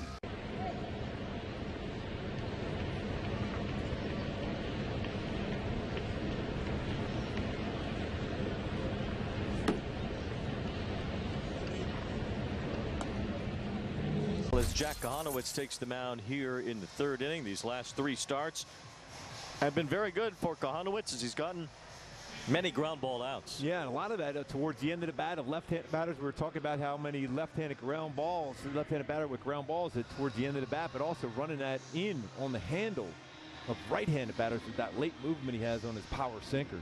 Now you see those three starts. Those are three straight quality starts. He's worked at least 6 innings, giving up 3 runs or fewer in all 3 of those games. Ball 1 to Zach McKinstry leading off the bottom of the third. An Angels pitcher has not had 4 quality starts in a row this season. Have to go back to the middle of last year when Reed Detmers did it for the last Angel that has put that kind of streak together. Kochanowicz can reach that here today. It's good to see Reed Detmers. He's had 3 really good starts in a row down in Salt Lake City, including 6 innings yesterday, just 1 earned run, 9 punch-outs. And he's had 29 strikeouts in his last 3 starts. So sounds like Detmer is making progress. We could see him soon. 1 ball, 1 strike on McKinstry. Looping fly ball to right center field. This is going to get in between the outfielders. Should be extra bases as McKinstry now at second base. Thought about it for a moment. Moniak dropped the ball for a second, but McKinstry will hold up with a leadoff double. 12th double this season. Not a bad pitch down. Just loops it into the outfield with his speed in scoring position right away. First base runner for Detroit brings up the shortstop Trey Sweeney. Sweeney coming over from the Dodgers in the Jack Flaherty trade about a month or so ago, and he gets hit in the foot. There's a curveball overthrown a little bit.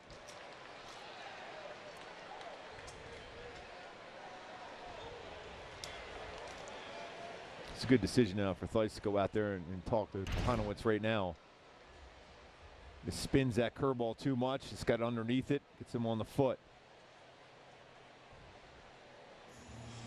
The Tigers with runners on first and second, nobody out. And the catcher, Dylan Dingler, will be the batter. Dingler new to the big leagues as well. He's been the backup for Jake Rogers over the last month and a half or so. Tigers don't do a whole lot of sacrifice bunting, although you think maybe this could be the spot as they're going through a series of signs. This 3 all season long. Kochanowicz is a guy, though, he's 1 pitch away from getting 2 outs with it. He's had 7 ground ball double plays turned behind him. Well, this is certainly the spot for one with the catcher at the plate in Dingler. Here's a bouncing ball to short, right on cue for that. Neto to second for 1. Stefanik to first, 2. A double play. Well done again. We know how quick that release is, getting rid of the baseball for Neto over to Stefanik. That's his 18th double play he's been involved in. Big pitch, 2 outs. 8th double play turned behind Kochanowicz this year. It's been a strength for the Angels all year. They've turned the most double plays in the American League. Strike 1 to Parker Meadows as he bats with 2 outs and a man on third.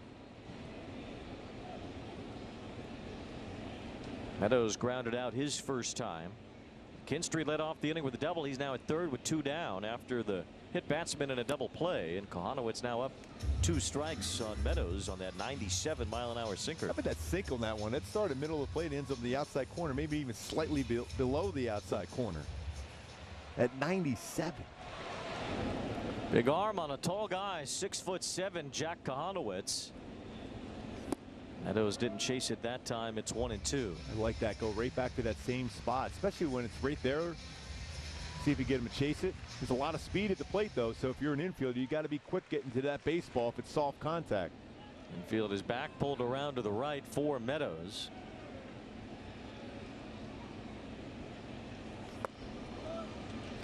Runner at third, McKinstry coming way down the line with Rendon well off the bag. Getting a lot of extra steps toward home plate if there's a ball in the dirt. Trying to distract the young pitcher also.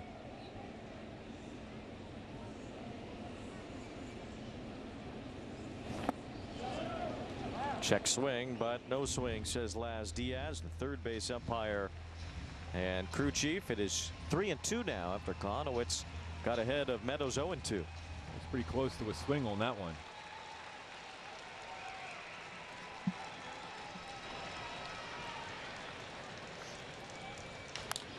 Popped up, but out of play.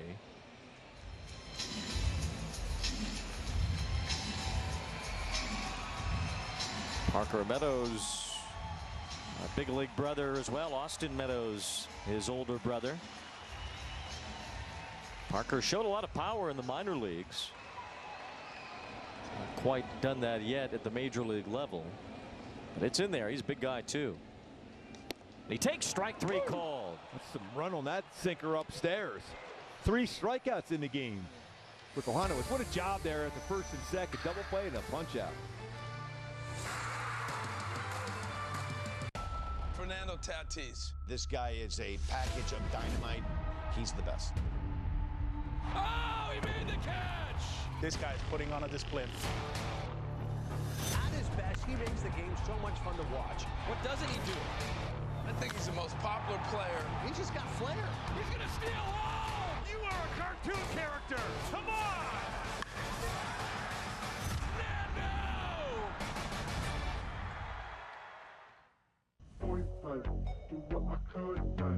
Man, I've seen things you wouldn't believe. But this I have not seen. You know, nothing phases me, man. Nothing. But these guys got me phased. Now, this game found another gear. Think you've seen this before? Keep watching. Intentional Talk, where baseball players reveal their biggest secrets. When I was a kid, I read the Percy Jackson books, and I forgot how they ended, so I've recently started reading them. I'm legitimately reading middle school-aged books right now. Intentional Talk on MLB Network.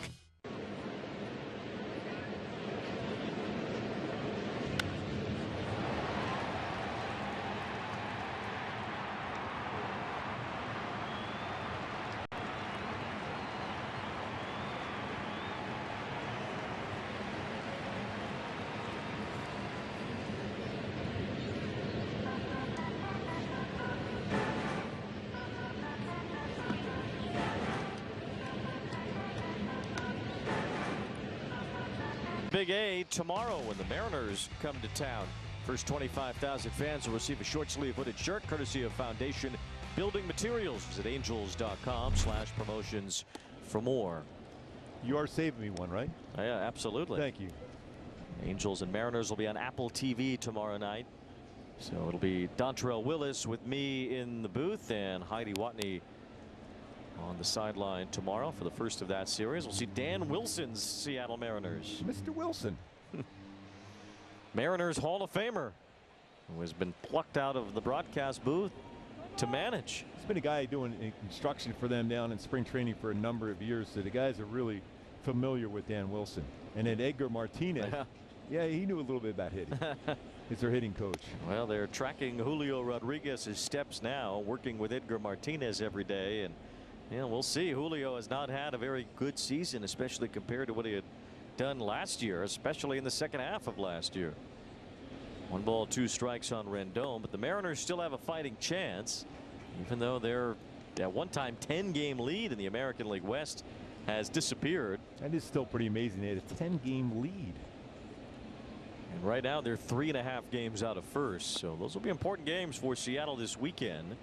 George Kirby will pitch tomorrow. Expected it will be Carson Fulmer for the Angels. Saturday, Tyler Anderson against Brian Wu. And Sunday, right now, it is scheduled to be Johnny Cueto against Bryce Miller as Rendon takes his base after a walk from Montero. You know, already 3 walks from Montero in this game. Got to take advantage of that wildness. Feel like for the Angels starting rotation right now, Tyler Anderson and Kochanowicz are the only two you can be certain are going to make their next start at this point. It's kind of up in the air, it seems like, from day to day, but right now Fulmer will be on the mound tomorrow. One thing we have seen is pretty good consistency out of the bullpen for the Halos. Bullpen's been unbelievable. Yes. This series alone, the Angels bullpen has worked 6 innings without giving up a hit, putting together in those 6 innings 13 strikeouts. Anthony Rendon's another really smart base runner. If he senses the pitcher's not paying attention to him, he'll go. He's been successful 6 of 7 stolen base attempts. Nice, cracks one foul, 1 ball, 2 strikes. Another base runner against Montero. The Angels have had a man on base in each inning. They had 2 on with nobody out, or rather with 1 out in the top of the 3rd and didn't score. Though Detroit had 1st and 2nd, nobody out in the bottom of the 3rd and could not score.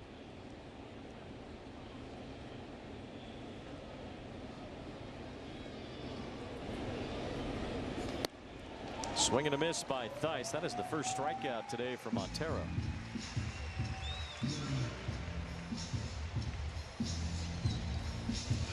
Ran a 94 mile-an-hour fastball upstairs. Last at bat for Moniak, he got his hands up on a pitch upstairs and lined it to right center. Angels trying to make sure they win 1 here in Detroit. As Moniak rips one fair down the right field line. That's into the corner. Rendon's on his way to 3rd base. The right fielder Carpenter comes up with it, and Rendon's being waved home. The throw goes into 2nd. Rendon scores. Throw to 3rd. Not in time. Now he's out. No. Moniak was called out after sliding past the bag. He has given the Angels a 1-0 lead. I thought for a second they were going to check that, but Moniak's walking away, his hand off the bag quickly. That ball was rocketed again. Almost took Torkelson's head off. That throw went into 2nd base and looked like Moniak was going to be able to make it, and he did, except he slid off the base. It's an alert throw by Keith there to be able to make a quick throw. See the foot on the base and then disconnect. Now these bigger bases, these Angels need to find a way to stay on the bag. That's the 2nd day in a row where there's been an overslide on a base in a key moment.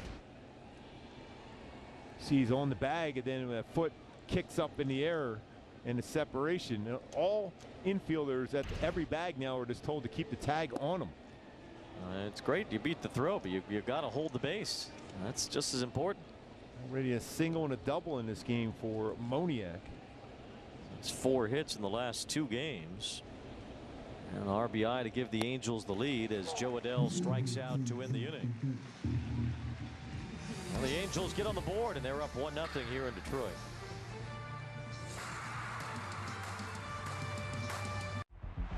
Can't recall another baseball game where emotions ran so high. There it is! Fly ball to deep right field. It's out of here! It's gonna go!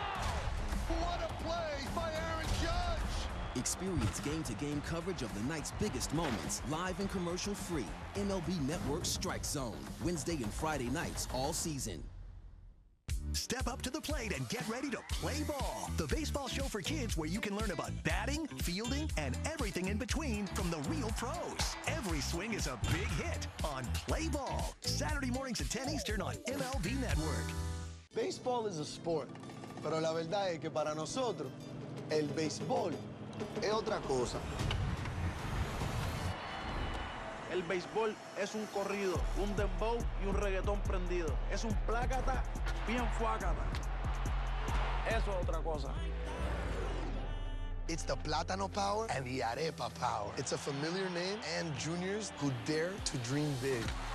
El béisbol es otra cosa.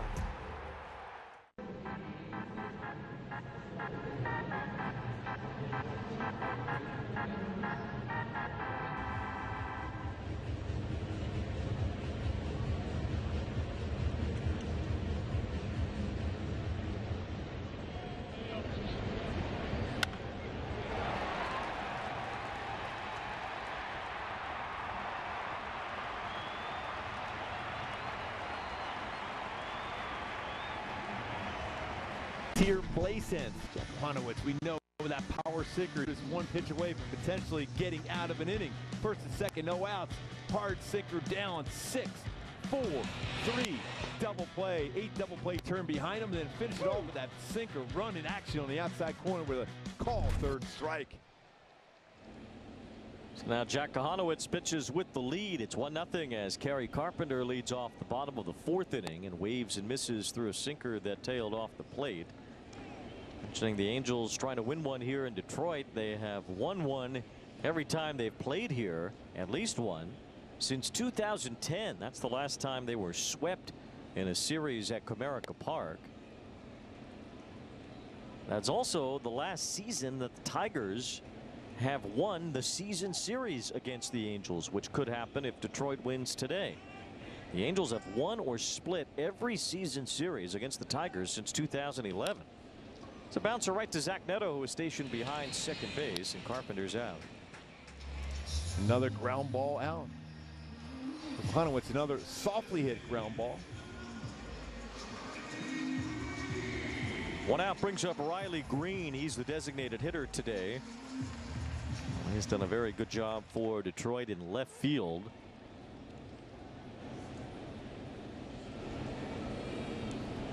Pretty good defensive outfield the Tigers have. Green has 9 defensive runs saved in left field.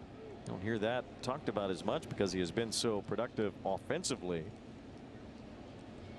He can cover ground like a center fielder. We've seen him in center field before. Very deserving first-time All-Star for the Tigers this year as he chops one foul.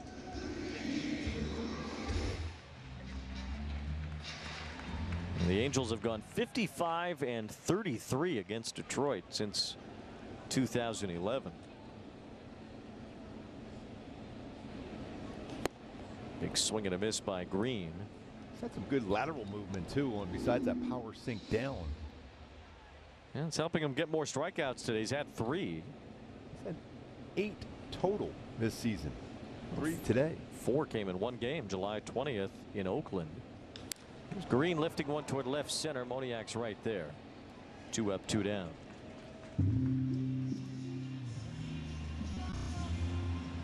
The Angels, thanks to their dominance against Detroit over the last dozen years or so, have caught up to the Tigers in terms of the all-time season series, or the all-time series rather, between these two teams. It's amazing how many games and how close it is as far as runs scored for both teams. Angels, of course, have been around since 1961. The Tigers have been around since the beginning of the American League in 1901. And that really ushers in what is known as the modern era of baseball. Kind of artificially goes back to about 1900, 1901 when the American League started, and the World Series was played for the first time a couple years later. They've had some of the most incredible, iconic names that played in that uniform for the Tigers. Tigers were not in the first World Series, but that man Ty Cobb did get them into a lot of the early World Series. 2 balls and 1 strike on Jace Young. There's a fly ball hit well toward the left field corner. This is deep, and this is a fair ball as it one hops out of play. It's an automatic double for Jace Young. It's one of those sinkers that was upstairs and just powered it the other way. Didn't try to pull that one. To just fair and bounced over the wall. Probably a good thing for the Angels that it did, or maybe Young would have had 3 bases. Seemed like Taylor Ward either thought it was going to go foul or was very optimistic it was going to bounce over the wall. Colt Keith on the first pitch pops it up. This might stay in play. Rendon is over and just barely runs out of room.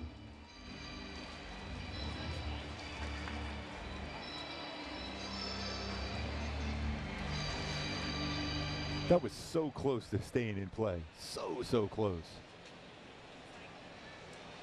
What a few of these sinkers been up, although it's been a swing and miss pitch. His bread and butter, as Rendon's talking about that one, is down though. Work it back down that sinker. 2 balls and 1 strike.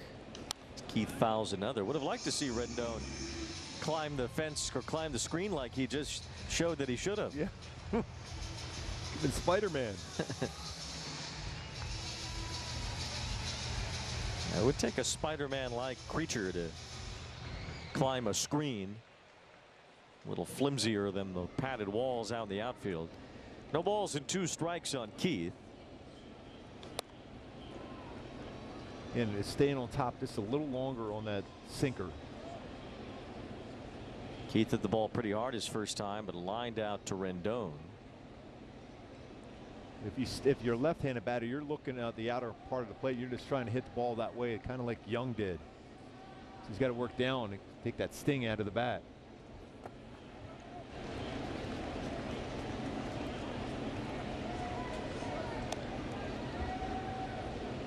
You want to put up that 0 after your offense gets you that 1 run.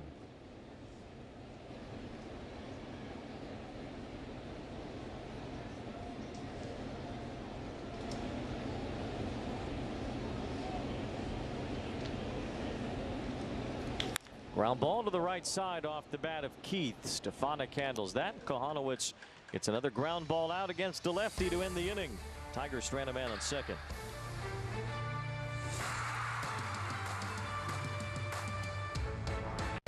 Fernando Tatis. This guy is a package of dynamite.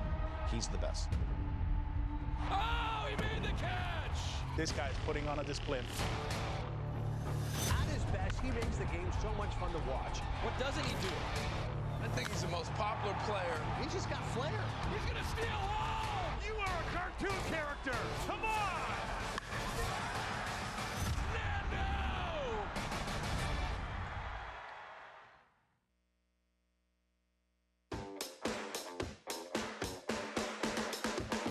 Welcome to Drive to Diamond Express, your one-way ticket to Team Affinity and beyond. We're coasting into sunny San Diego, California to celebrate Mr. Padre himself and the 25th anniversary of his 3,000th hit. And while we're on the Team Affinity Highway, say hello to the brand new action figure card series. And finally, choose your exit wisely because we got too many good things on the horizon.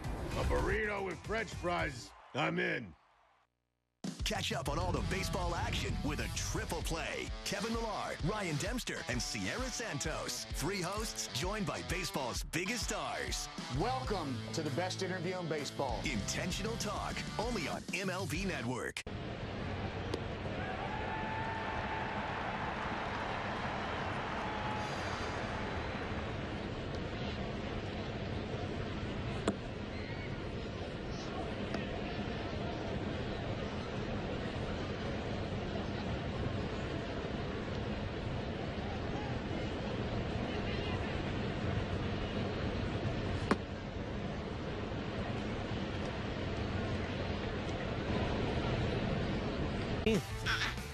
Oh, join us for fun-themed in-game entertainment. A special co-branded Angels and Ducks hat. It'll be given away to the first 25,000 fans in attendance. And you can visit angels.com/promotions for more info on Duck Night. Very consistent duck call. There's a line drive base hit for Kochanowicz in the right center field. Ball well struck. The Angels with another man on base. Leadoff man on once again. 3rd time in 5 innings against Keider Montero. 3rd hit for Kochanowicz. And that 3-run home run up in Toronto.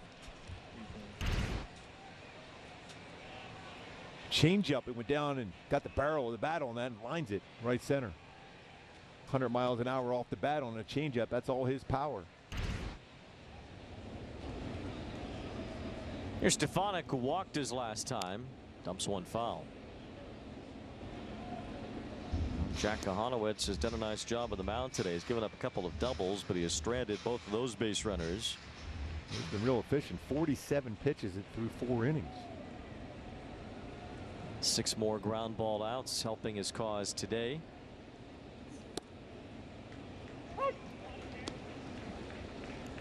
He's got a lot of room on that right side of the infield there.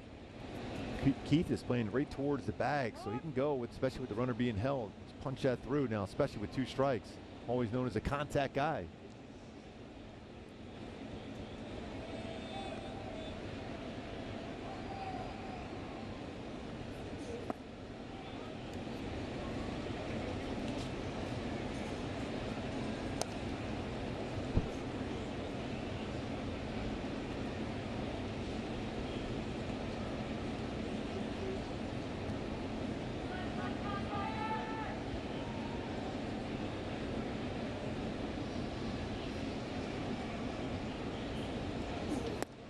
That's in there for strike 3.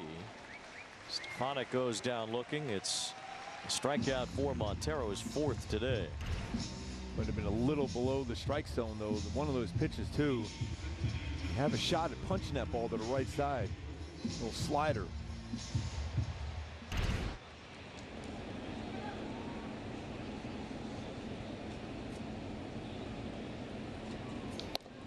Upstairs to Taylor Ward. That's what he's going to have to do this time. That's twice now. You remember he walked last one, and that 4th pitch out of the zone was up and in. And that's what you have to do if you're Taylor. And back inside again, he gave him that glare. He's definitely sick of it. A lot of pitches that have been up and in, and Ward went through a pretty serious injury last year after Alek Manoah hit him with a pitch in the face.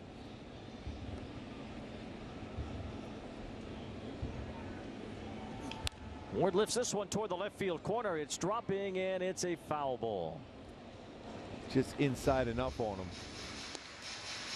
I think he wants to do some serious damage to this baseball after twice being thrown up and in at so far today. 1 ball, 2 strikes the count. Angels took the lead in the 4th on a run scoring double from Moniak.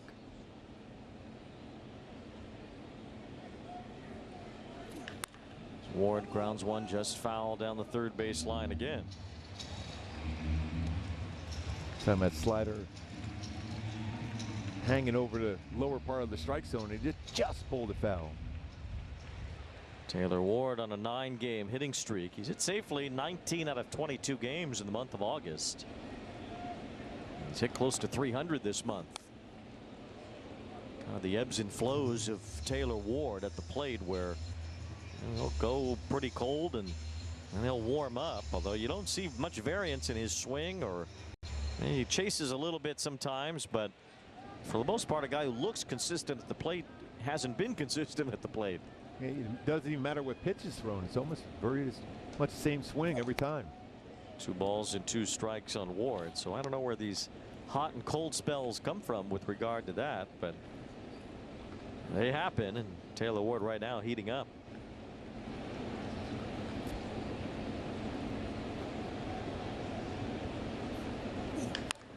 It's this one in the air. Pretty deep, but playable for the center fielder Meadows. He just missed that. Just missed that.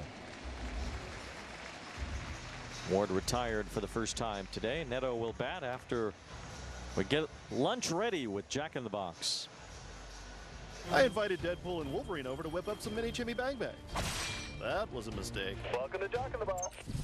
How many of those think you could eat in a eating contest? Mini chimmy bang bang eating contest. I could get a few easily. A few. 100.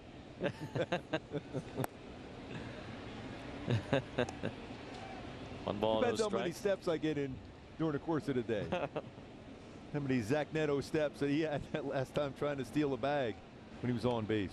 Yeah, 3 full sprints between 1st and 2nd.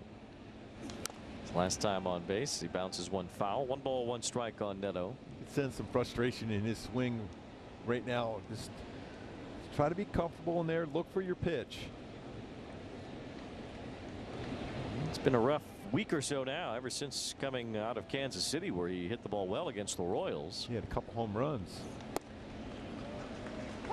Cooling off on the Toronto and Detroit portions of this road trip.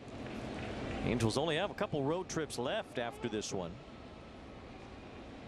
They have to go to Texas and Minnesota, then Houston and Chicago toward the end of September. That's it. Last road series will be against the White Sox, and then the first road series opening day next year is against the White Sox in Chicago. That might be a little cold. Just a little bit. You got some home field advantage there, don't you think so, Wayne? That might be a little chilly that time of the year. Even in the May, it's chilly there in Chicago. It certainly can be. Never know what you're going to get. It could be 80 on March 28th. It could be 25.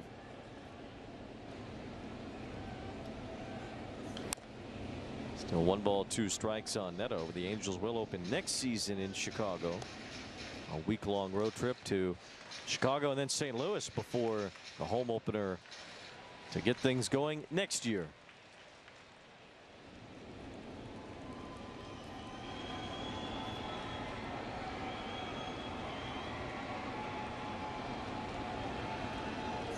I think the White Sox will raise a banner if they set the loss record. Yeah, I'm sure they would do that. One of my favorite things when they're at a ballpark, looking down and seeing the different jerseys.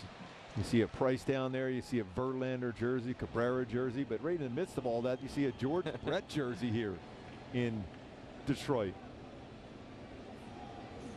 Neto lifts one out toward left center field. It's pretty deep. Back for it is McKinstry. It is gone. There is the 20th home run for Zach Neto. He has joined the 2020 club, and he has tied Jim Fregosi for the most home runs by an Angels shortstop in a single year. What a swing. What a moment. 105.8. Zach Neto. Now, take a little bit of a deep breath. That is pretty amazing. 20-20-20 club for Zach Neto. Mag Neto.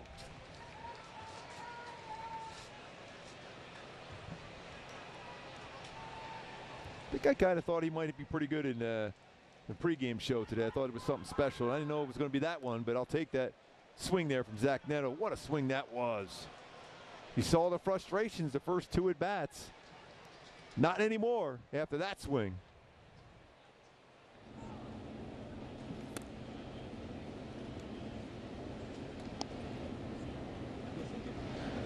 One ball, one strike on Nolan Kochanowicz as the Angels take a 3-0 lead on Neto's 20th home run of the year.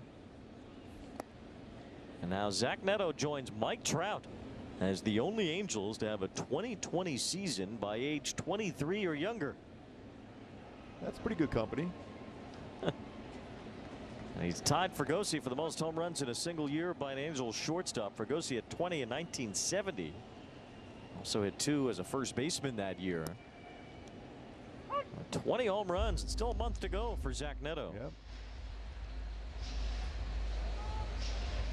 It's possible that he could get to 25 and 25 before it's over. He has 23 stolen bases with now 20 home runs and 28 doubles. That's quite a year. Plus the great defense he's played all season consistently. He's amongst the leaders as far as defensive runs saved as a shortstop. He has 9 of those. And the Angels trying to end this road trip with a win after they have lost 7 straight. A big blast from Zach Neto gets himself into a pretty exclusive club. Kochanowicz with a drive foul.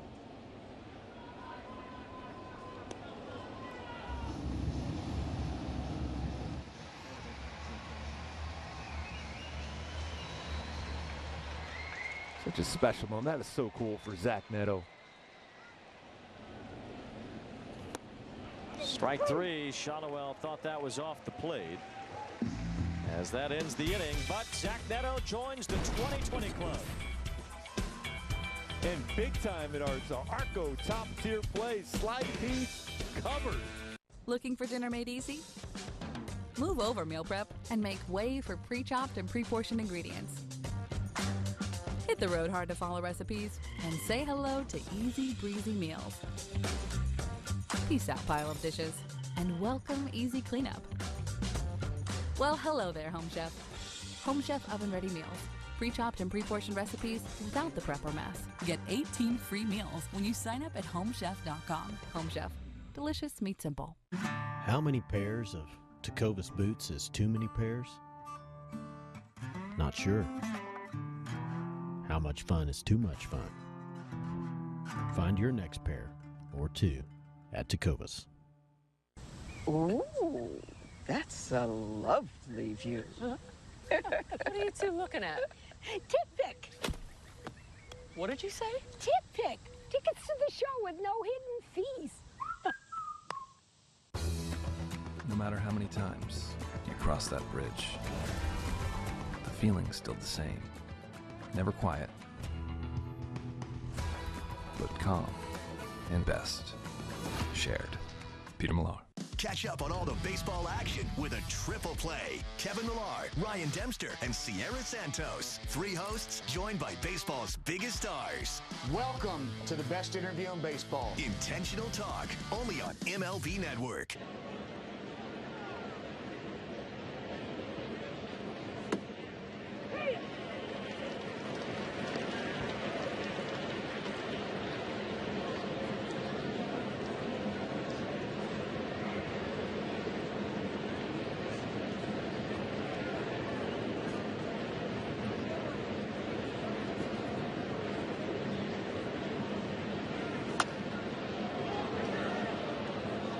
Has hit his 20th home run, tying for the most in a single year by an Angels shortstop. He joins the 2020 club with that home run as well. A big time moment for Zach. Now his next home run will make him stand alone for the most home runs in a single year by an Angels shortstop. So fly ball to the right field corner. It is slicing foul off the bat of Torkelson. This is a 63-year-old franchise. That is a big number to reach. I mean, it's really special. 20 home runs, 20 plus stolen bases, 20 plus doubles. I mean, that's amazing in one season, and still play outstanding defense at shortstop, including already turning a double play here today.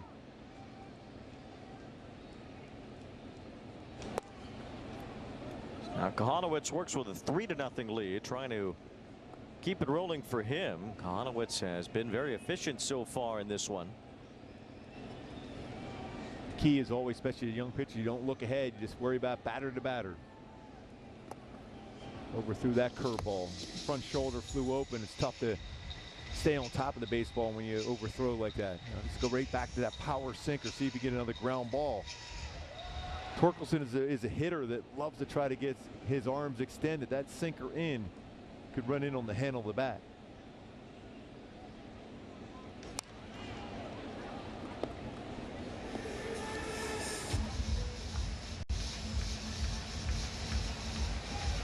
In the wild card era, there have only been 7 other shortstops, make that 6 other shortstops, that have had 2020 seasons.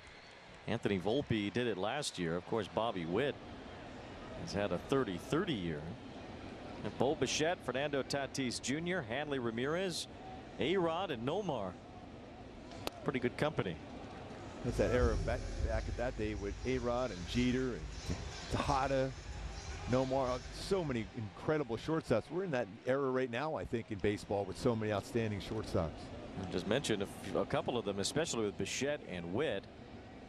And Volpe has had a tougher second year than he did in his first. There's another strikeout for Kochanowicz, who punches out Torkelson. And that was a strike right on the inside part of the plate. That had some run to it. Nice job by Theis, is keeping that glove there. Good job of framing that, presenting that as a strike, and it was.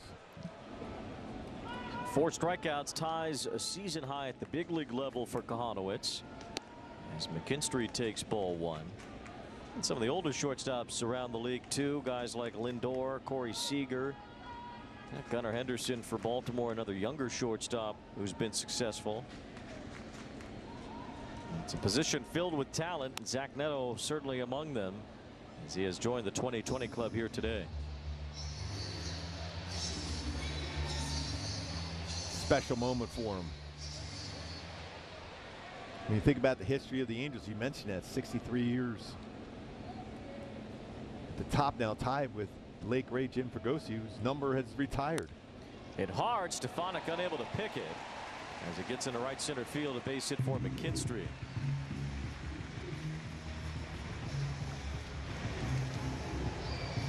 It's 105 off the bat. Stefanik tried to block it with his body and make a great scoop on the short hop. Couldn't do it.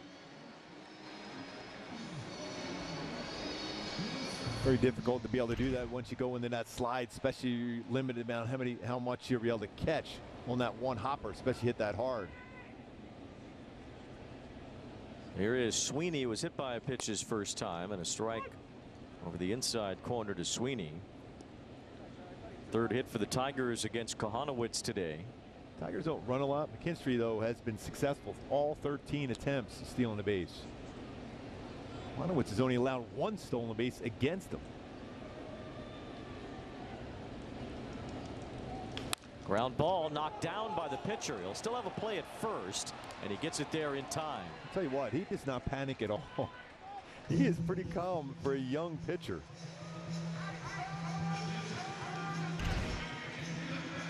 Baseball was hit pretty hard too. How quickly is that dirt path? Under control. Good throw to first base. And the calmness for Kochanowicz there really paid off. That was 105. That's quick. Now 2 outs. Dylan Dingler is the batter. As he takes a strike. Dingler hit into a double play his first time. Well, he is a silent C. So he's quiet and silent out there. Under control. I don't think that silent C would caught up with you, though. Oh, no. No. I think he shrugged it off. High chopper to short as Zach Neto plays that to first. And Jack Kochanowicz, 5 scoreless innings here today, working with a 3-0 lead.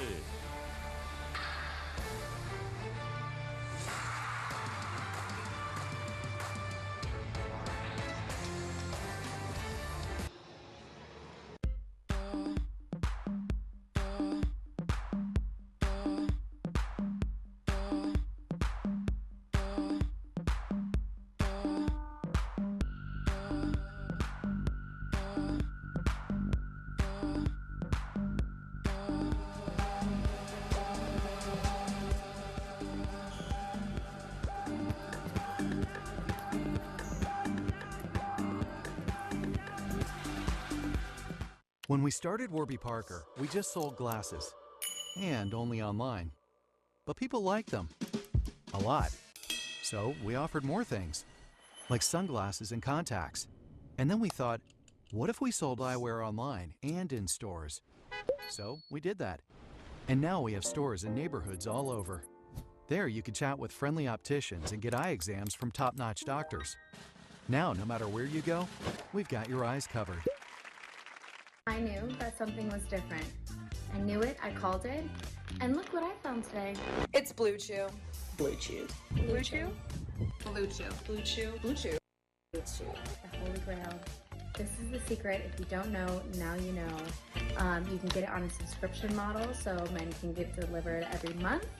And for the late, your man know, and you're welcome in advance.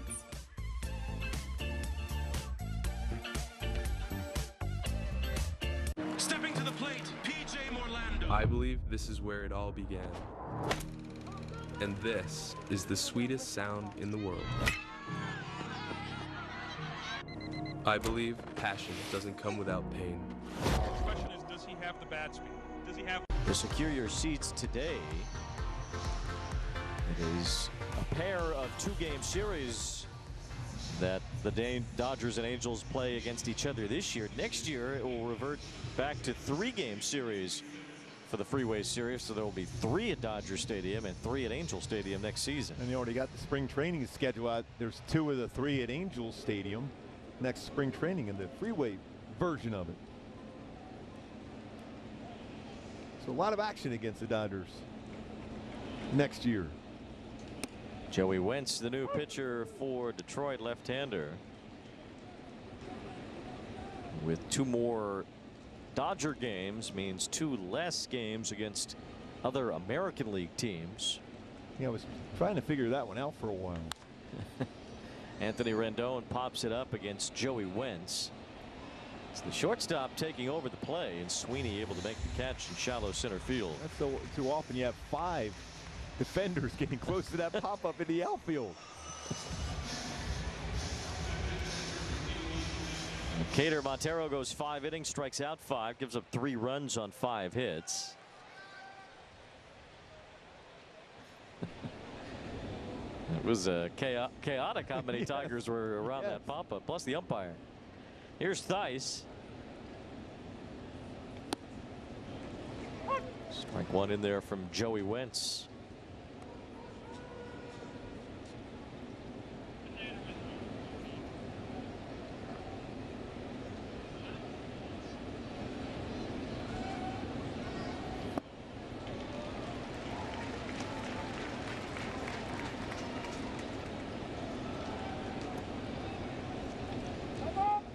time where usually he'll try to punch the ball to left center.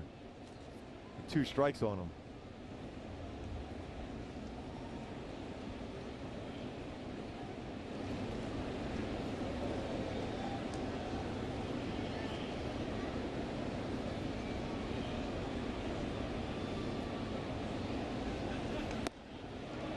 Strike 3 called to Theis.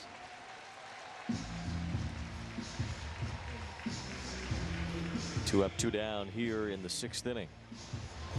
We'll bring up Mickey Moniak, who's had a good series. A couple of hits yesterday, including a 2-run homer. 2 more hits today with an RBI double.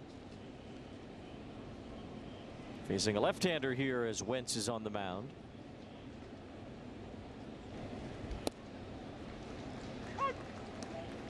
Two really good swings so far today, though. Kind of been a continuation of what we've seen over the last several weeks from Moniak. A 2-month stretch here where he's hit about 280. In the month of August, he came into the game hitting .315, an OPS of .907. Whole month.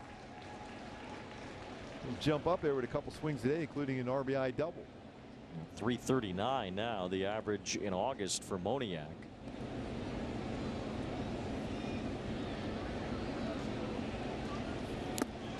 Chases there and strikes out against the lefty Wentz. It's a 1-2-3 inning.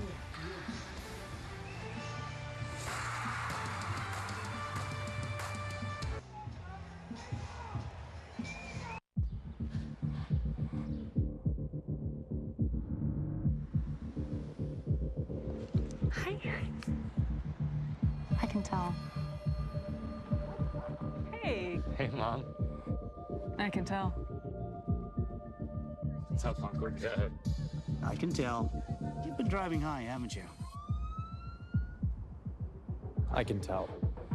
And if you didn't know, driving high is a DUI. Do you spend hours maintaining your gutters? Save that time with LeafGuard's maintenance-free system. Call 1-833-2-GUTTERS. Mesh filters sit on top of your gutters, building up debris and eventually clogging. Then they need to be cleaned too. Honestly, your home should have been built with LeafGuard gutters. LeafGuard's wraparound hood deflects debris and keeps water away from your home. The one-piece seamless system is strong, 20% thicker than average and built to last. Plus, LeafGuard is guaranteed to never clog for as long as you own your home. Right now, get a complete LeafGuard system for only $99 down, $99 a month, and $99 installation. You'll also receive a $100 Visa gift card with a free gutter inspection and in-home estimate. Damage from clogged gutters can cost you thousands. Never worry about clogged gutters again. Don't wait, you've still got time. Call 1-833-2-GUTTERS today. That's 1-833-2-GUTTERS.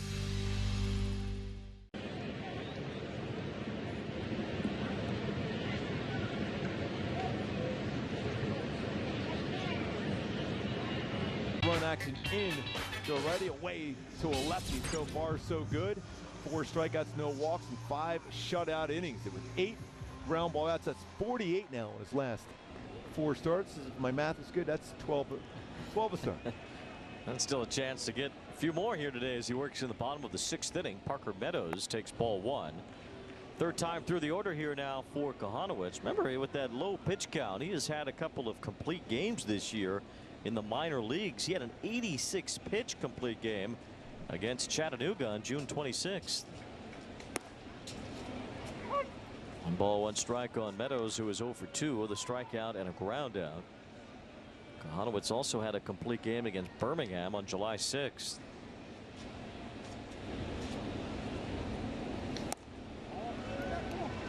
His longest big league start, 7 2/3 innings. Did that against Washington August 11th. That was his first big league win, and he could get his second here today if things continue in this direction. 2 balls and a strike on Meadows. Chops 1 foul. You see that sound off the bat, that movement he has. A lot of times they're hitting on the top of the baseball. That creates that ground ball action.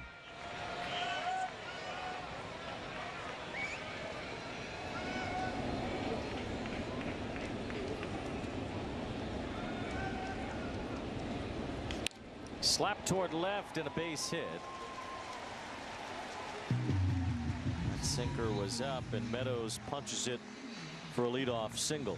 Yeah, if you look at the 3 hits so far today against Kochanowicz, it's been the sinker, but it's been upstairs, and they've been able to at least get part of the bat on it and punch it that way. That was just 86 miles per hour off the bat, so he didn't exactly square that one up, but it was elevated enough to punch it that way as a left-handed batter. The Tigers have had a hit now in 4 straight innings. Kochanowicz has kept them off the board. Kerry Carpenter will bat after we drive around with Hyundai. Add more joy to your journey. Hurry in to the Hyundai Getaway Sales Event. Get in and get away now. Carpenter is 0 for 2 with a ground out and a strikeout. You know, Ron Washington wants to steer this one into the garage today. The Angels have lost 7 straight. So it's an important one to lock down, especially with the lead throughout. Angels took the lead in the 4th, added to it in the 5th. 3-0 here in the 6th inning. With how the bullpen has been pitching lately, wouldn't be surprised to see them get into this game earlier than you'd think normally. Yeah, because it's all about finding a way to win this game.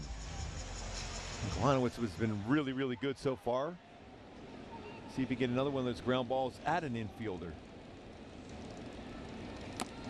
And Ben Joyce should be well rested. We have not seen the big man since last Friday.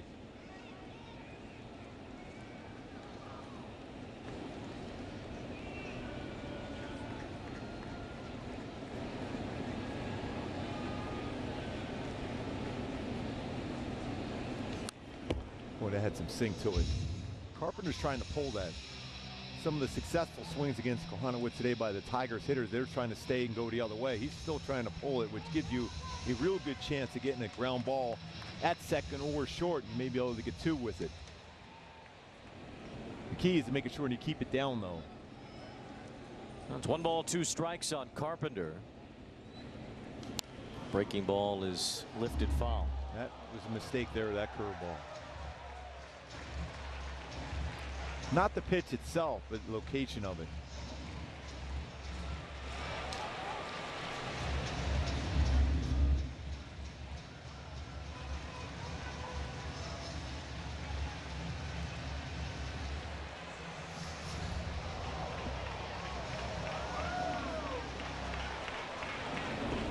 Count 1 ball, 2 strikes.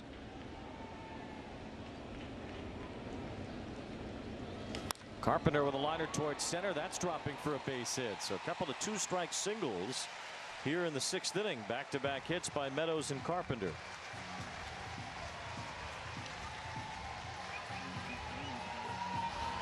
Sinker a little bit more on the inner half of the plate, not down and away. That ball was hit pretty hard. It's a big moment right here against a very dangerous, good hitter here, Riley Green. Green is 0 for 2. He has great power. 19 home runs. He leads the Tigers. This is still a tough place to hit a home run. Green hits one in the air towards center. It's pretty deep. Moniak is back, sizing it up, makes the catch. Just shy of the track. Moniak hauls it in. It was a high liner from Green. He makes the first out as Meadows goes to 3rd. That's 3 pretty good swings so far in this inning against Kochanowicz, a 3rd time through, although you still have that double play in order to get through this inning with no damage. You can see the bullpen going to Contreras quickly. 72 pitches for Kochanowicz, so pitch count is not necessarily a concern here, but holding the lead is, as Chase Young comes to the plate after doubling his last time. He's also flied out today. Rookie 3rd baseman, the younger brother of the Rangers 3rd baseman Josh Young. Here's a bouncing ball towards second. Stefanik has it flipped to Nettle for 1. Over to first, 2, a double play. Kochanowicz gets another, and the Angels get out of the 6th without a run allowed. Just under control, knowing that the power sinker can get him through it, and it does. Double play turn.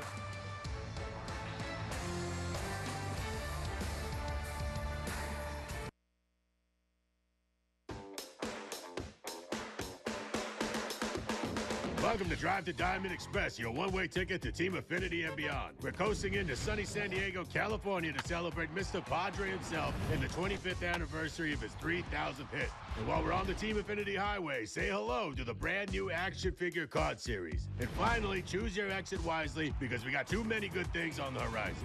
A burrito with French fries, I'm in. Intentional Talk, where baseball players reveal their biggest secrets. When I was a kid, I read the Percy Jackson books, and I forgot how they ended, so I've recently started reading them. I'm legitimately reading middle school-aged books right now. Intentional Talk on MLB Network. Marcus Lynn Betts, best player on the planet. I love watching Mookie play on the Hall of Fame highway. It's a blessing to have those expectations. Goodness! And that one is gonna go! Mookie Betts, what a monster! Got some more unfinished business to take care of. Are you kidding me? I try and do the best that I can in anything that I can control. Nothing on a baseball field that Mookie Betts does not excel at.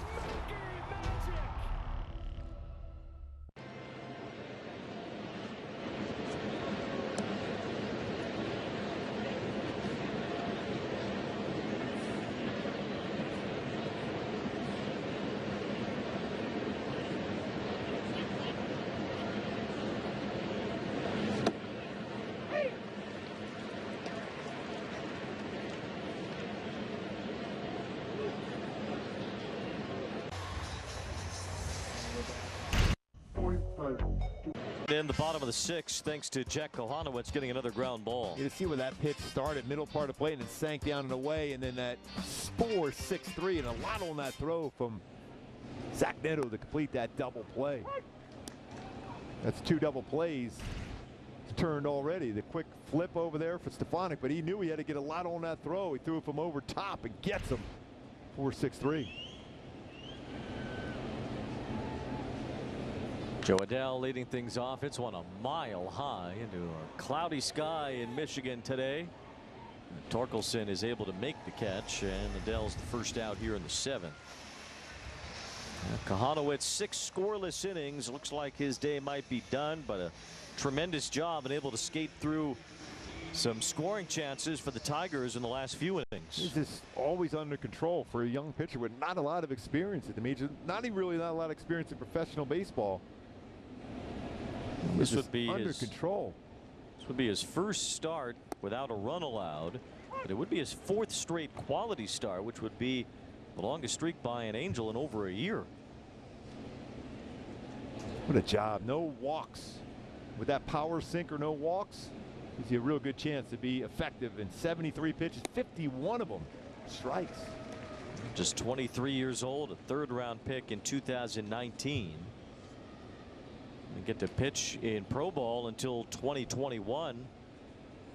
Now, back then the draft signing period was later, so it was typical for a player to not play in pro ball after getting drafted in that same year. And then 2020 there was no minor league season. It wasn't until 21. Just love the way he competes, how he's efficient, how he throws a lot of strikes. And it's tough to throw a lot of strikes with that kind of movement on your fastball, too. You got to trust you can throw it in the middle part of the plate and run. No walks in the 6 innings today as Kavadas strikes out. 2 up, 2 down here in the 7th inning. See how the Angels roll out their bullpen to get through the final 3 innings. We know Joyce will be a part of it. Roansy Contreras up during the bottom of the 6th. Wait, it's another 10 outs on the ground for Kochanowicz today. Giving him now 50 in his last 4 starts. That one off the body of the pitcher Wentz. That's going to be an infield hit for Stefanik. That one's going to hurt for a little while, too. That got him on the throwing arm. Probably get a visit. One of the Tigers' athletic trainers runs out, and A.J. Hinch coming out as well.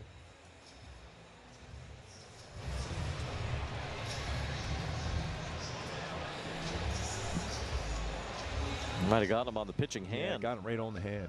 That might be a spot where you might have to go down in a bullpen. He hasn't thrown a pitch out of the zone yet. Then he caught the ball barehanded from the first baseman.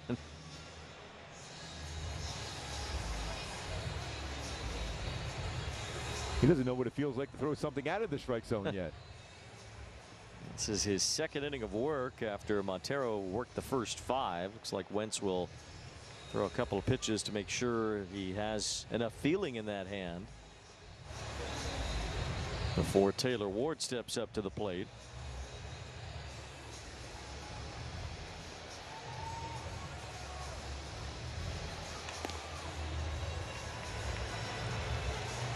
If I'm Taylor Ward, he's still in the game. I'm swinging at the first pitch here before he gets feeling back in that hand. It's 2 pitches in a row, way high out of the strike zone. Usually, if you feel good, you're good after 1 or 2. He's going for number 3. That's a good point. High, he might be out. Usually, you see a pitcher take 1, maybe 2, and for this to be a 3rd, he's giving the thumbs up. Might still be swinging at the first pitch right now. See what Ward has in mind. He has singled and walked today. Angels have a 3-0 lead. Mickey Moniak an RBI double in the 4th. Zach Neto's 20th home run of the year in the 5th inning made it 3-0, and Kochanowicz has shut down the Tigers from there.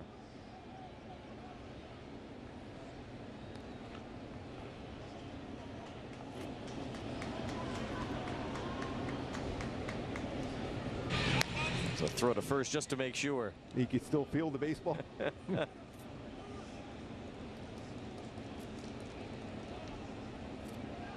Outfield pretty deep. Plays Ward to hit it toward the right side, although Ward can spray it all over the place. There's a strike. Little cutter right down the heart of the plate. I didn't swing at it like you suggested he should.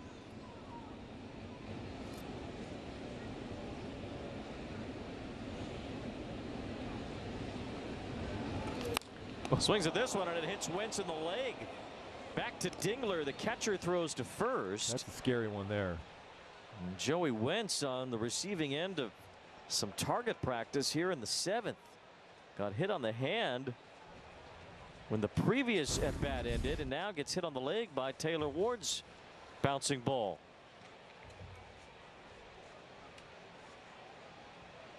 Got him right below the knee. So Wentz will need another checkup. With this inning coming to an end, I would imagine that will certainly be the end of Wentz's day now. He's having a lot of pain in that right knee after being hit by that baseball.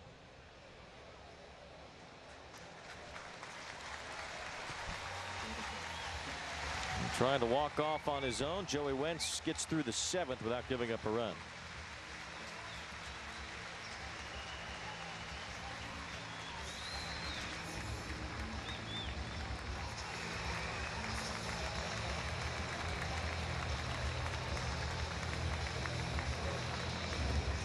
Fernando Tatis. This guy is a package of dynamite.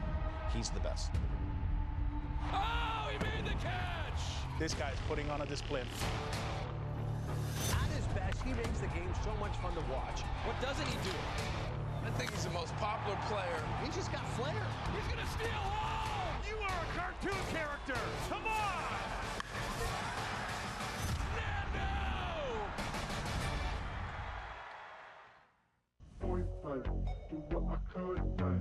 Man, I've seen things you wouldn't believe. But this I have not seen. You know, nothing phases me, man. Nothing. But these guys got me phased. Now, this game found another gear. Think you've seen this before? Keep watching. Weekdays on MLB Network. Join the conversation with Kevin Millar, along with Sierra Santos and fellow World Series champion Ryan Dempster on the most unpredictable baseball show on TV. Intentional Talk. Weekdays only on MLB Network.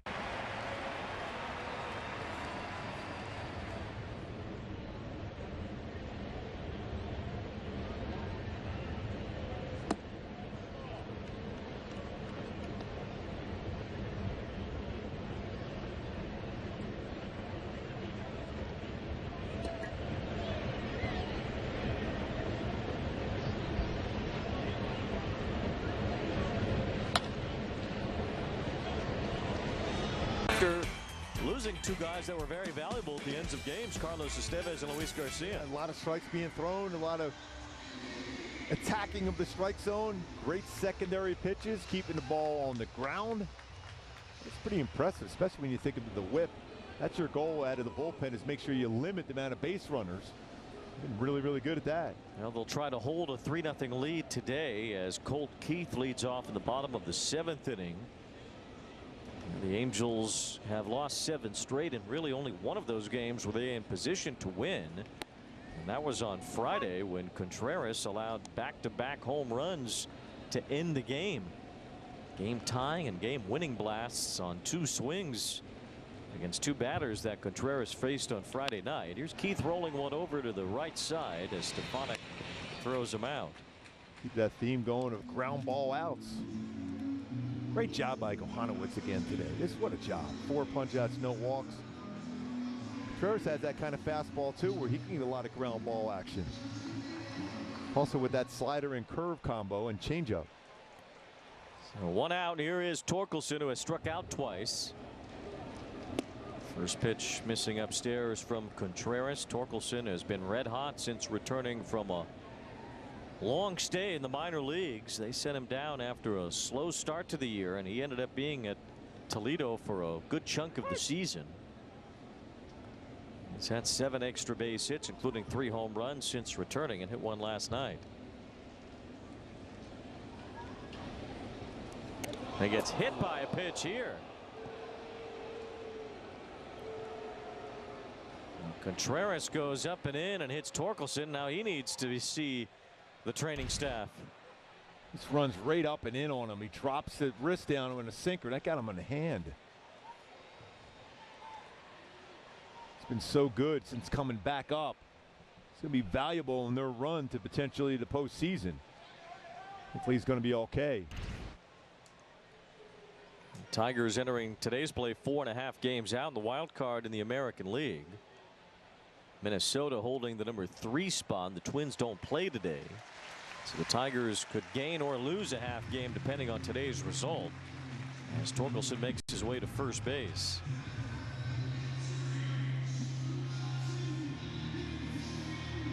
Tigers have not won 7 straight games since July of 2021, and they have not had a stretch this successful, winning 13 out of 16 since May of 2014. That's the last time they made the postseason.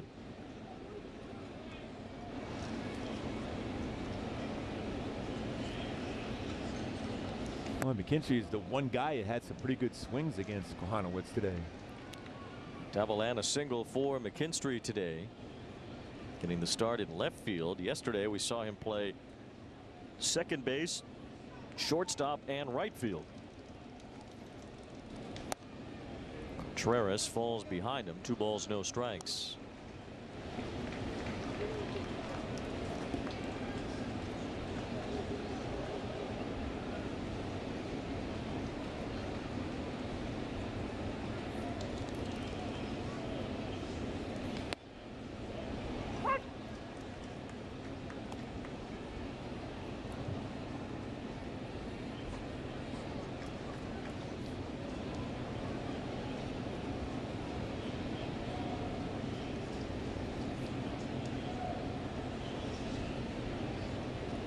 Good pitch there by Contreras. Had McKinstry reaching at a changeup. Yeah, good arm action on that one.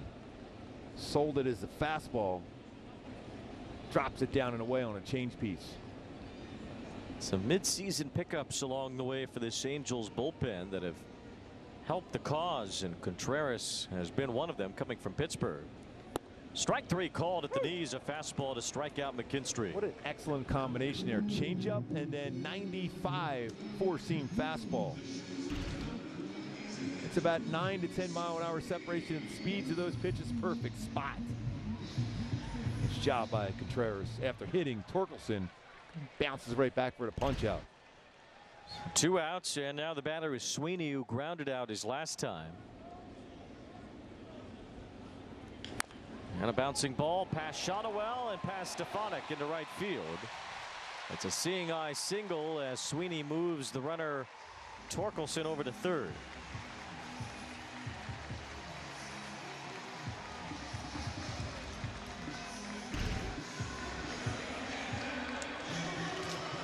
Just gets through to hop. Quick infield here, even though it's a grass field, it's completely different than the old Tiger Stadium where they had that thick infield grass.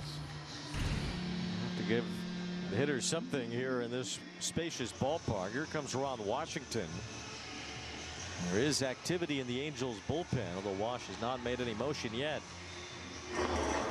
It's Hunter Strickland who just got up, so this is probably just a motivational speech from Wash.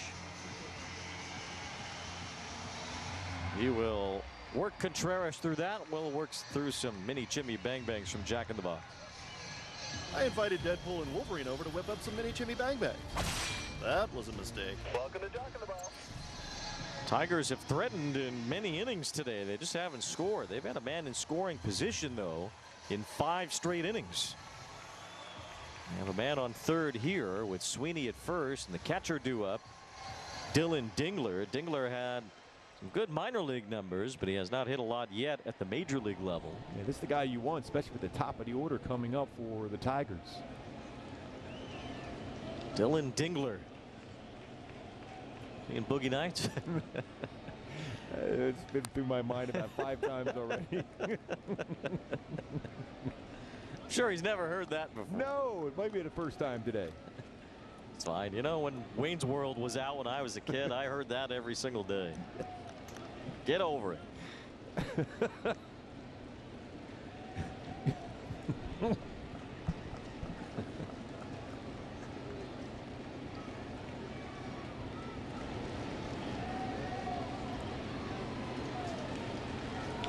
Ground ball wide of third, foul. 0-2 on Dingler.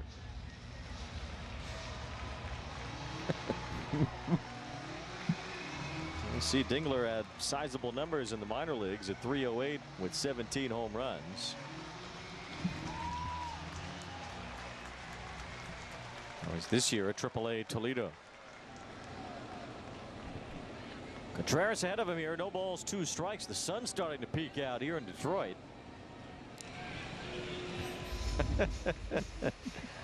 First time we've seen that mid-game in this series.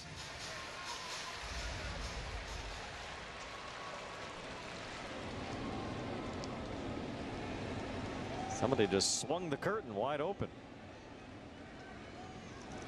Bouncing ball up the middle. Neto is over to get it. Flip to second for the force. Inning over. Washington Magic again. The conversation. The Tigers have left men in scoring position in 5 straight innings. Marcus Lynn Betts, best player on the planet. I love watching Mookie play on the Hall of Fame highway. It's a blessing to have those expectations. Goodness, and that one is gonna go. Mookie Betts, what a monster. Got some more unfinished business to take care of. Are you kidding me? I try and do the best that I can in anything that I can't control. Nothing on a baseball field that Mookie Betts does not excel at.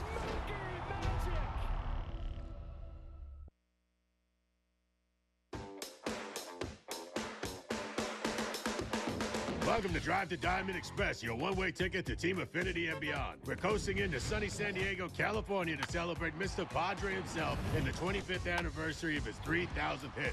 And while we're on the Team Affinity Highway, say hello to the brand new action figure card series. And finally, choose your exit wisely because we got too many good things on the horizon. A burrito with French fries. I'm in. Want to elevate game night? Turn on MLB Big Inning, a revolutionary way to see the biggest moments from every game, live and commercial-free. Find it on the MLB.tv home screen. MLB Big Inning on MLB Network and MLB.tv.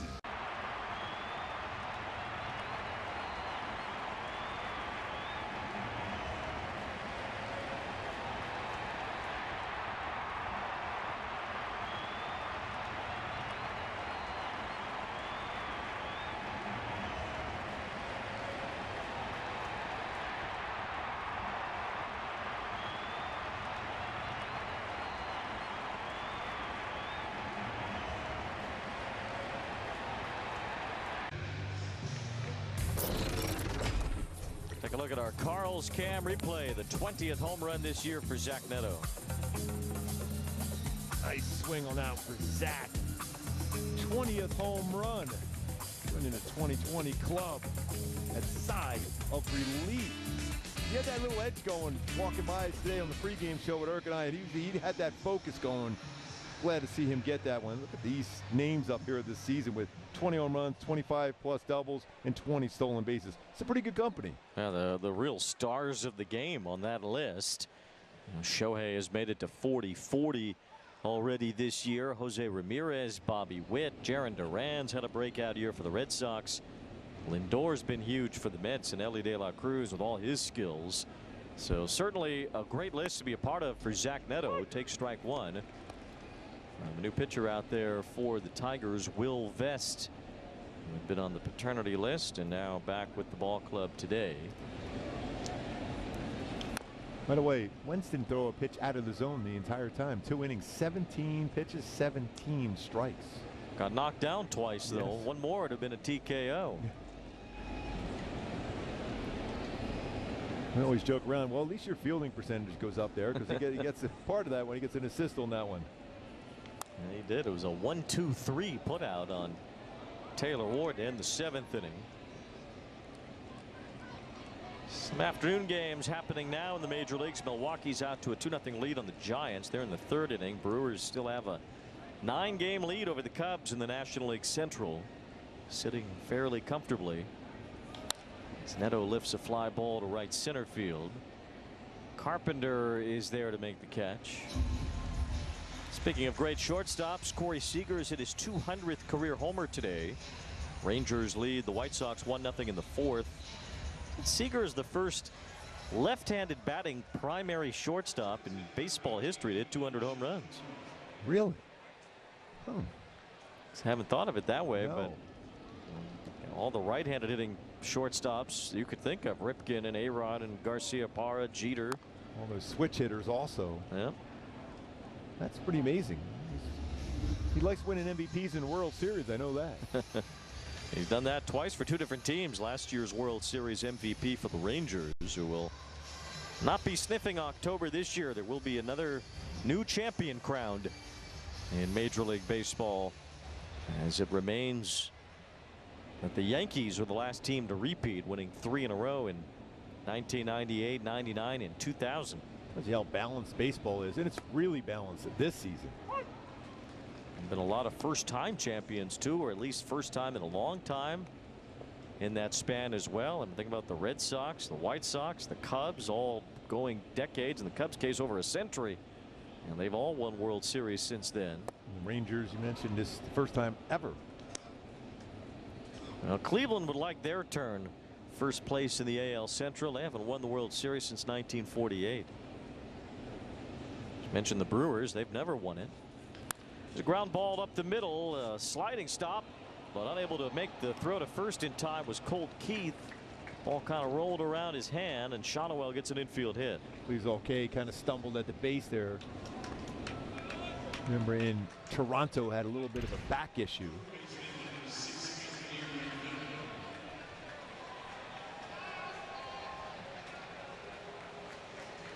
If he gets this cleanly on the transfer, he probably gets Kochanowicz, but Kochanowicz will take it. Showed pretty good range on it, but unable to get the ball out of the glove quickly. A base hit for Kochanowicz brings up Rendon, who looks at a strike. 97-mile-an-hour fastball from Will Vest.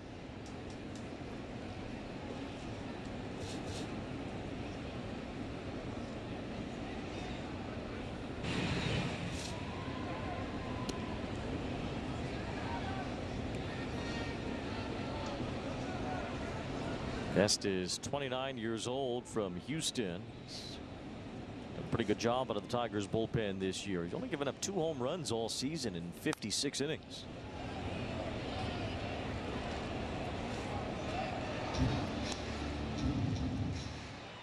Cardinals are playing the Padres today again in St. Louis. No score in the 3rd. Cardinal fans catching a lot of grief for not showing up to Busch Stadium as much. Yeah. Last couple of years have been rough for St. Louis, and the fans are boycotting. Seems like they don't want to. That's not the Cardinal way anymore. No, the best fans in baseball have gone home. Cardinals have been loitering around 500 most of the year. Rendon locks one toward right, coming in, sliding to make the catch. Carpenter. Good read. Pretty shallow right field. That's a good first step. Runs that down.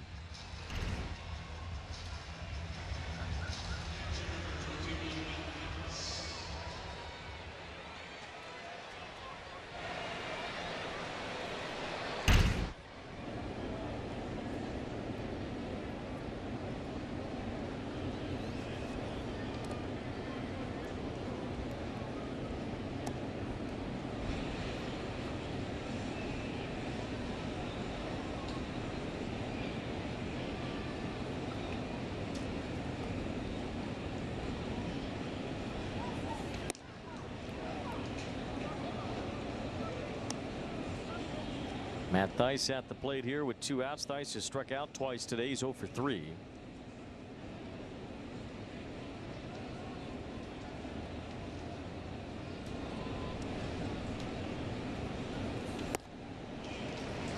Certainly he's done a nice job behind the plate working with his staff, especially Kochanowicz. Got Contreras through that last inning also. That's his primary job, is to work with the staff, and he's done a great job today for Matt Thaiss. Thaiss doesn't get a ton of playing time behind Logan O'Hoppe, who catches most days. O'Hoppe is not had a great few weeks offensively.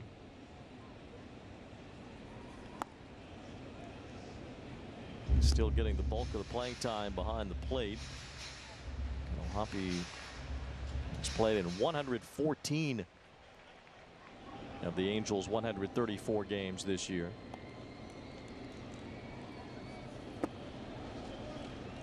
Three and 2 now, and Thaiss, as Kochanowicz will get a head start off first.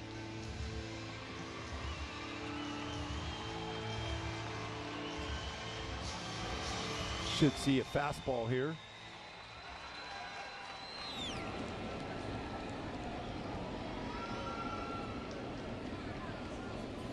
He did, and he struck out on it to end the inning.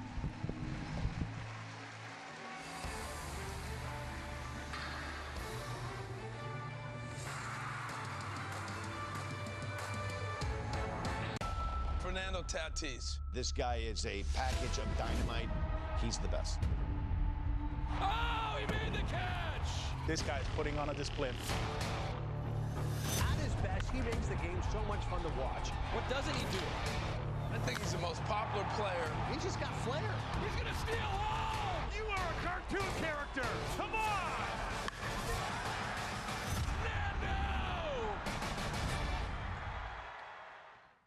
Want to elevate game night? Turn on MLB Big Inning, a revolutionary way to see the biggest moments from every game, live and commercial-free. Find it on the MLB.tv home screen. MLB Big Inning on MLB Network and MLB.tv. Béisbol es a sport, pero la verdad es que para nosotros, el béisbol es otra cosa. El béisbol es un corrido, un dembow y un reggaetón prendido. Es un plácata bien fuácata. Eso es otra cosa. It's the Plátano Power and the Arepa Power. It's a familiar name and juniors who dare to dream big. El béisbol es otra cosa.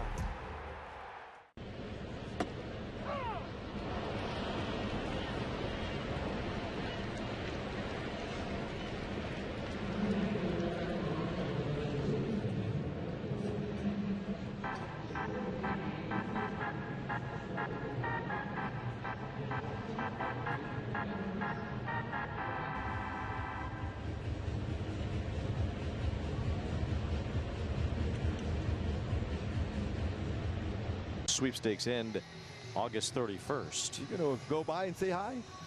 Well, I hope so. I hope we're included in that. Be cool.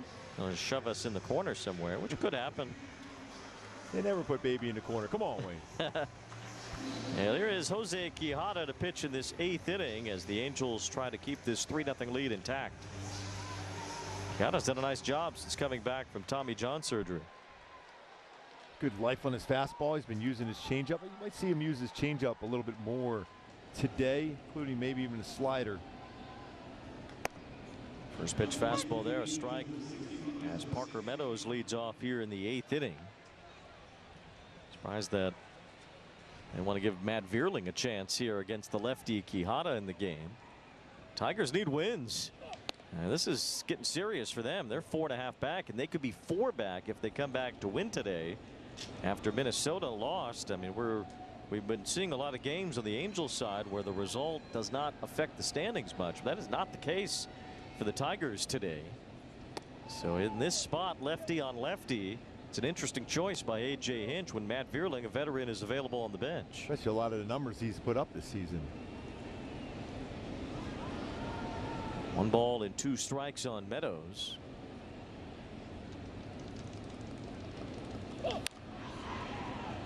Almost forget when you're watching a team on a daily basis that doesn't have the standings in mind as much that, you know, some of these little edges become important in games that are meaningful with regard to the wins and losses. Weird thing so far, a little bit different as far as the splits for Meadows. He's actually hitting a little higher versus lefties, though. But Vierling's really hit lefties about well, nearly 280. And with that in mind, Andy Ibanez is on deck, but he's going to bat for Carpenter. So they're letting Meadows face the lefty, but not Carpenter. Swing and a miss, strike 3. 94 upstairs. That's that ride on his 4-seam fastball. Quijada. Always got an edge to him. There's no silent C in Quijada. There's some energy and spicy. Well, he looks like he hasn't missed a beat. I mean, it was out for over a year with Tommy John surgery, and he's come back as pretty much the same guy. It's not always the case. Here's Andy Ibanez batting for Carpenter as he takes ball 1. And you got to give the Angels bullpen a lot of credit, and Perry Manassian as well, that there is nobody on this roster pitching out of the bullpen that was on the team opening day. Hunter Strickland is the longest tenured Angels reliever right now since Quijada was out for a year. Nobody from opening day is in the bullpen. That is pretty amazing. And you think about it, we just showed those numbers, what they've been doing for such a long period of time. So 3 balls and no strikes on Ibanez. We have some big Angels news coming up in just a moment. So stay tuned. It's good news. Yes.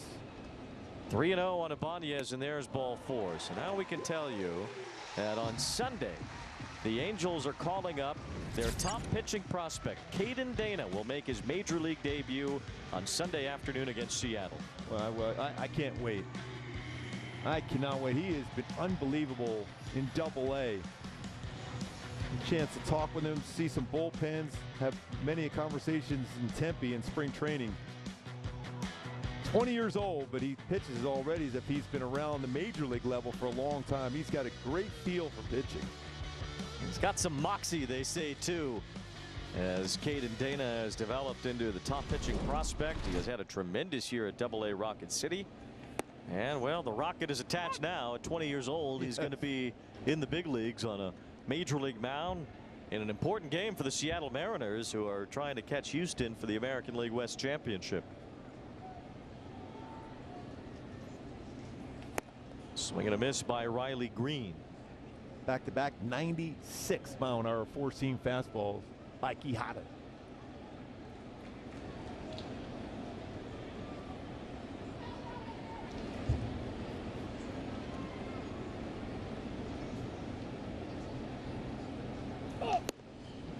Didn't miss by much. 1 ball and 2 strikes. So a big deal for the Angels on Sunday as they have called up a lot of position player prospects in the last few years, but this is a true blue pitching prospect that the Angels have developed in their system. And Green swings and misses, strike 3 here. Another high fastball results in a strikeout for Quijada. He went 96, 96, 95, 95.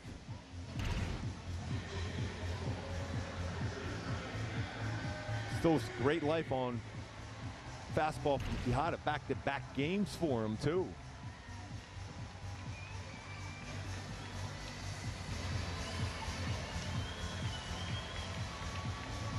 It's the first time this season for Quijada, coming back from Tommy John surgery last year.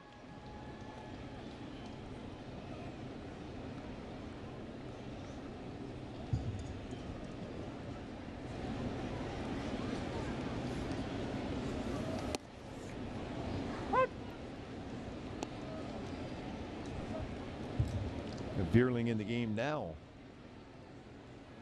He's batting for Jace Young. You know, so many left-handed batters in this lineup for the Tigers that I guess you had to pick your spot with Vierling, and he does come through with a base hit. So Ibanez on his way to third base. And now another left-hander will have to bat for himself. Colt Keith represents the tying run against Quijada.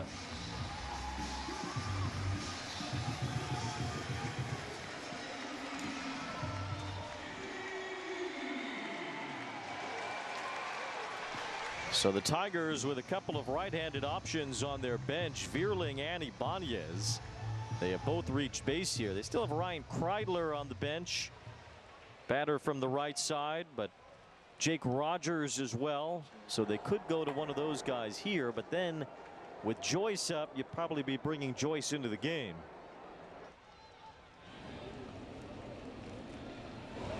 Runners on the corners with 2 outs.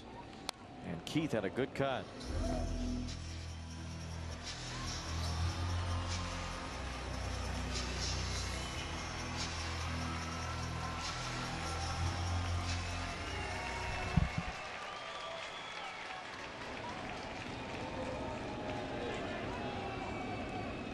Quijada struck out both lefties he's faced in this inning. Almost got him to go after that one upstairs, well above the strike zone. A walk and a base hit to the 2 right-handers in the inning.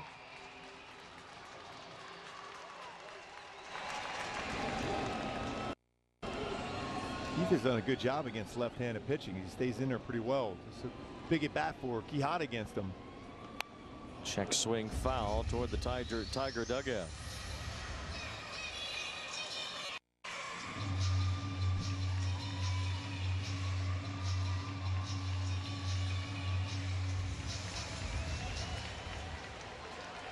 Runners on the corners, 2 outs, and a 3-0 lead for the Angels. Quijada trying to keep it right there.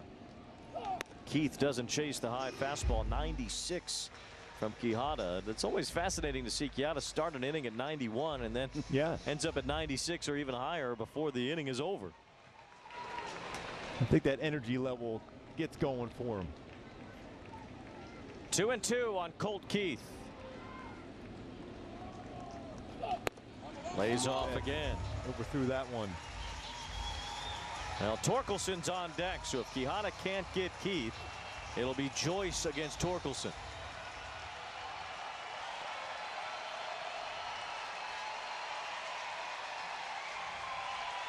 Probably the biggest crowd of the series here at Comerica, and they're making noise as Quijada walks Keith to load the bases. He just kept overthrowing that last time when he got to 2 strikes.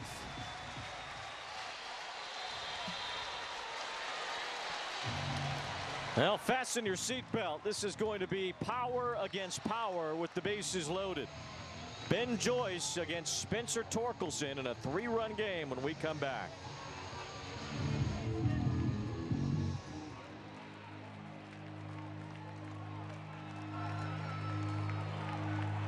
How many pairs of Tecovas boots is too many pairs? Not sure. How much fun is too much fun? Find your next pair or 2 at Tecovas. So that's how they're so productive. They use Fiverr. Look how quickly they find freelancers. Yeah, but why are they working in the dark? Grow your business easily with freelancers. Fiverr. Learning to invest with Greenlight has really paid off. Huh. Reminds me of how I learned about investing. Yeah, I never learned about investing. Is there water in this thing? Bring your family into the financial future. With the Game Time app, I paid 60% less than this guy. What? And it's not just sports tickets. It's also concerts. Performances, too! Oh, come on! Download Game Time. Last-minute tickets, lowest price, guaranteed. Weekdays on MLB Network. Join the conversation with Kevin Millar, along with Sierra Santos and fellow World Series champion Ryan Dempster on the most unpredictable baseball show on TV. Intentional Talk. Weekdays only on MLB Network.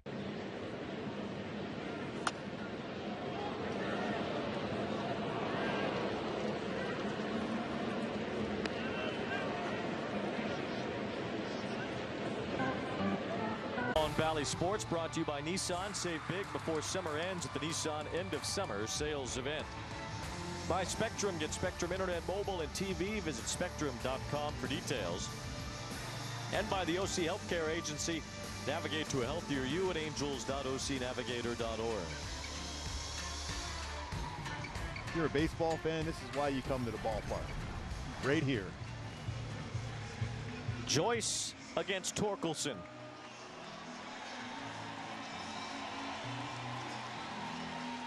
The power of youth right here with Ben Joyce getting his first cracks as a big league closer. Spencer Torkelson readjusting after a big year last year, and he hits a little roller foul on the first pitch from Joyce. Let's just throw that first hit splinker. Torkelson's been hot since coming back from AAA. Joyce heats up every scoreboard he has seen. And that's why 103, but it's off the plate. 1 ball, 1 strike on Torkelson. Bases loaded. 2 walks and a base hit against Quijada. Swing and a miss. That was that nasty splinker. Wow, was that nasty. That had serious sink to it. This would be a 4-out save opportunity for Joyce, but he's got to get the first one. Looking for his 3rd major league save.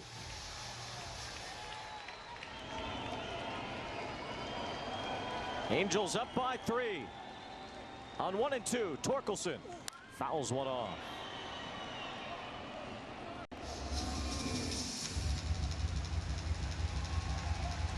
Torkelson blasted over 30 home runs in the major leagues last year. This year was a slog, but he has been hitting since he returned.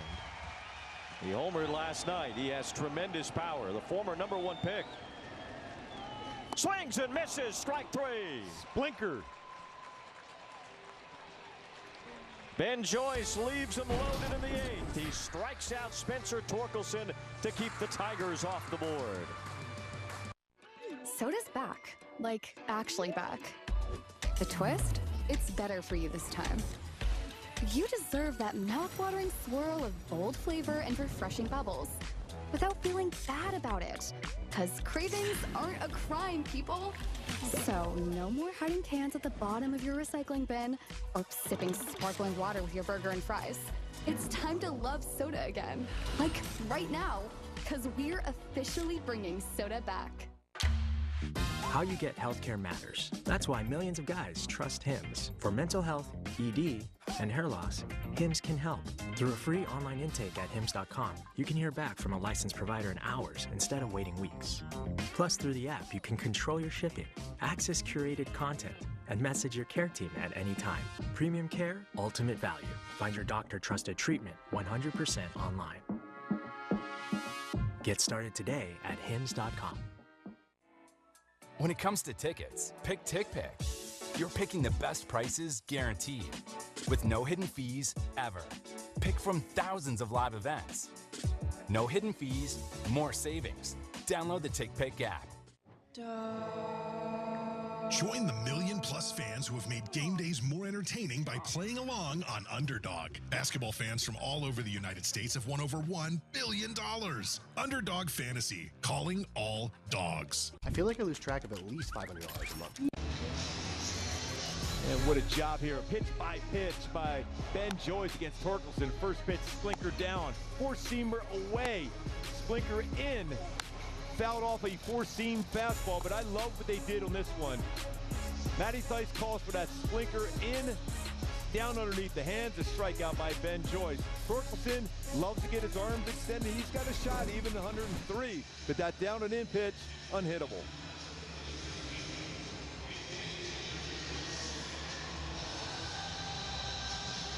Barry Enright going over it now with Ben Joyce after helping Jose Quijada get through the 8th inning. The Tigers now have left a man in scoring position in 6 straight innings today. So a frustrating day for the Tigers offense. They've had 7 hits but no runs. As Kevin Pillar begins the 9th inning batting for Moniak against the new pitcher lefty Sean Gunther.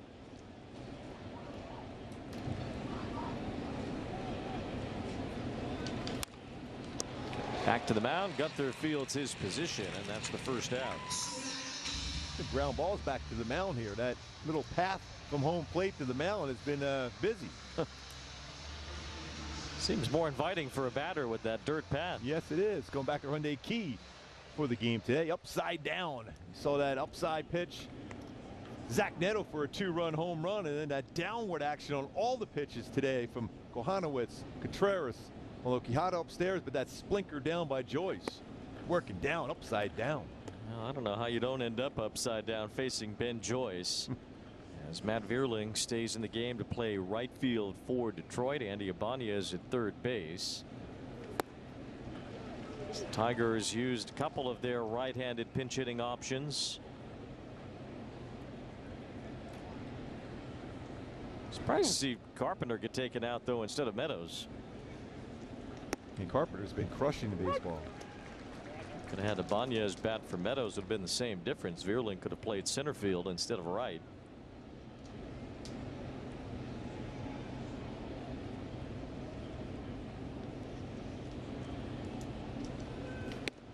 Two balls, 2 strikes on Joe Adell. Tigers loaded the bases in the 8th inning. They had a leadoff double in the 3rd. They had a 2-out double in the 4th. They had a man reach second base in the 5th. They had 1st and 3rd in the 6th inning.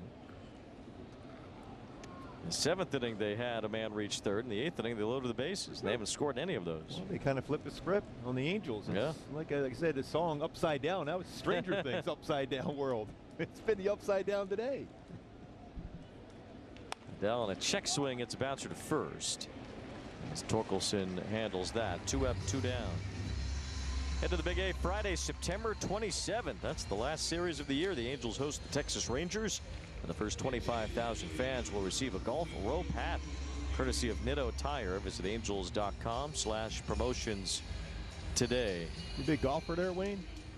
No, but I'll take the hat. Yes, you will.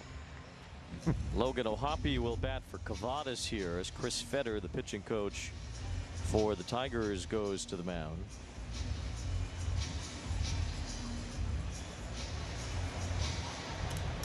Hard to, I don't know, for me at least, it's hard to participate in a summer activity like golf when I'm here all the time. Yeah, well, yeah. Some guys seem to do it though. Barry Enright could golf during the season. Yeah. And really do it well. Ryan Goins, the same thing. I don't know how that's possible. How do you shoot in the 60s when you don't get a chance to play a whole lot? That's unreal. That's me at the turn in 9 holes. 60 plus. Here's O'Hoppe against Gunther. A strike is in there. O'Hoppe has not caught today. He's batting for the first time as a pinch hitter.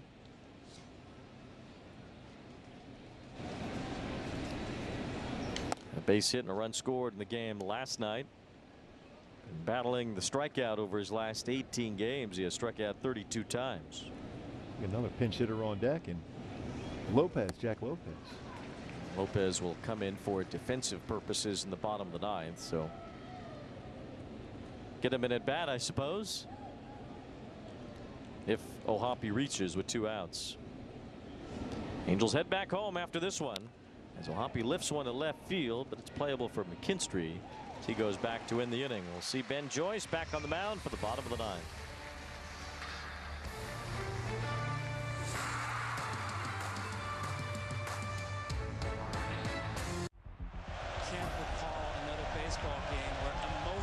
Ran so high. There it is! Fly ball to deep right field. It's out of here!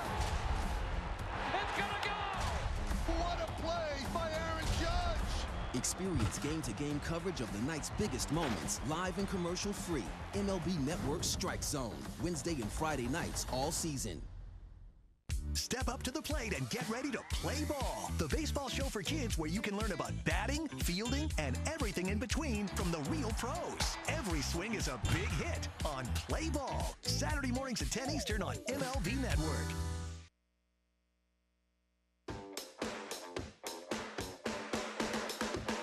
Welcome to Drive to Diamond Express, your one-way ticket to Team Affinity and beyond. We're coasting into sunny San Diego, California to celebrate Mr. Padre himself and the 25th anniversary of his 3,000th hit. And while we're on the Team Affinity Highway, say hello to the brand new action figure card series. And finally, choose your exit wisely because we got too many good things on the horizon. A burrito with French fries, I'm in.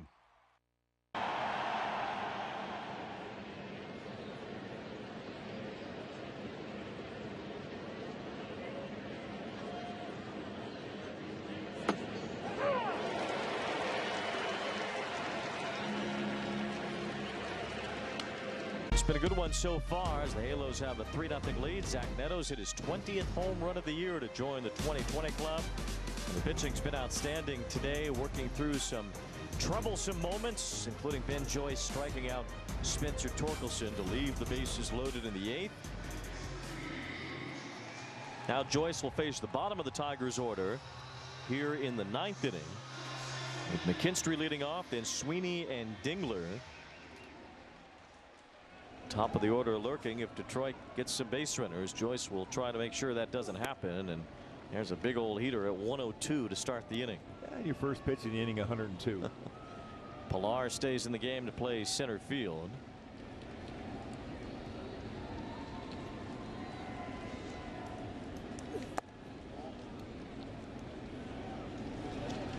Fairly warm afternoon here in Detroit. The sun has tried to peek out for the last couple of innings.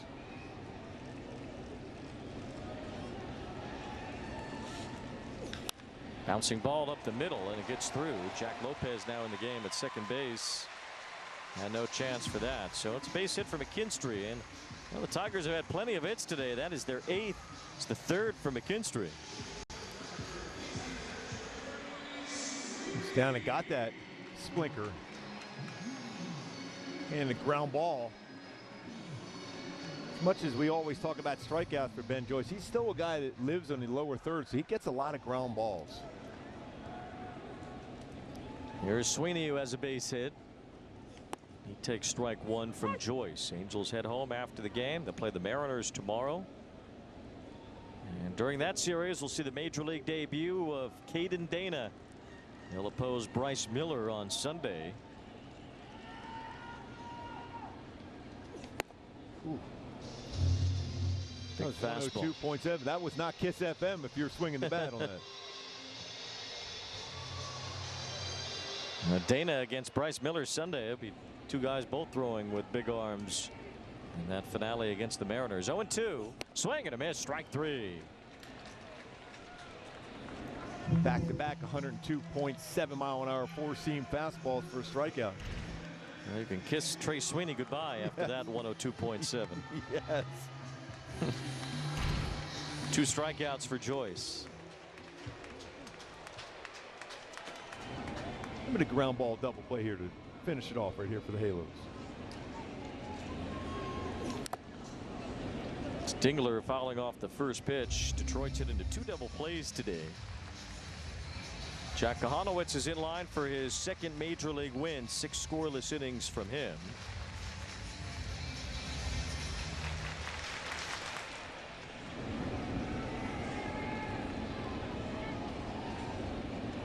The ball's at 1 strike on Dingler. And a bouncer foul. It might not just be Dana debuting either this weekend. Starting to be some rumors about another debut. Jeff Passan is reporting that Sam Aldegari could debut on Friday night tomorrow. We'll see. The Angels have not said that officially yet. Dingler pops one up. This is in foul territory. Theis makes the catch near the dugout. 2 outs.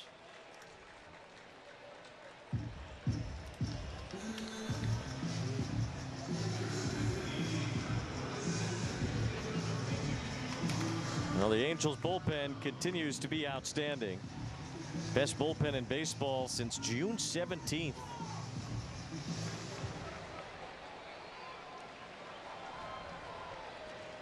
They have not allowed a run in this series.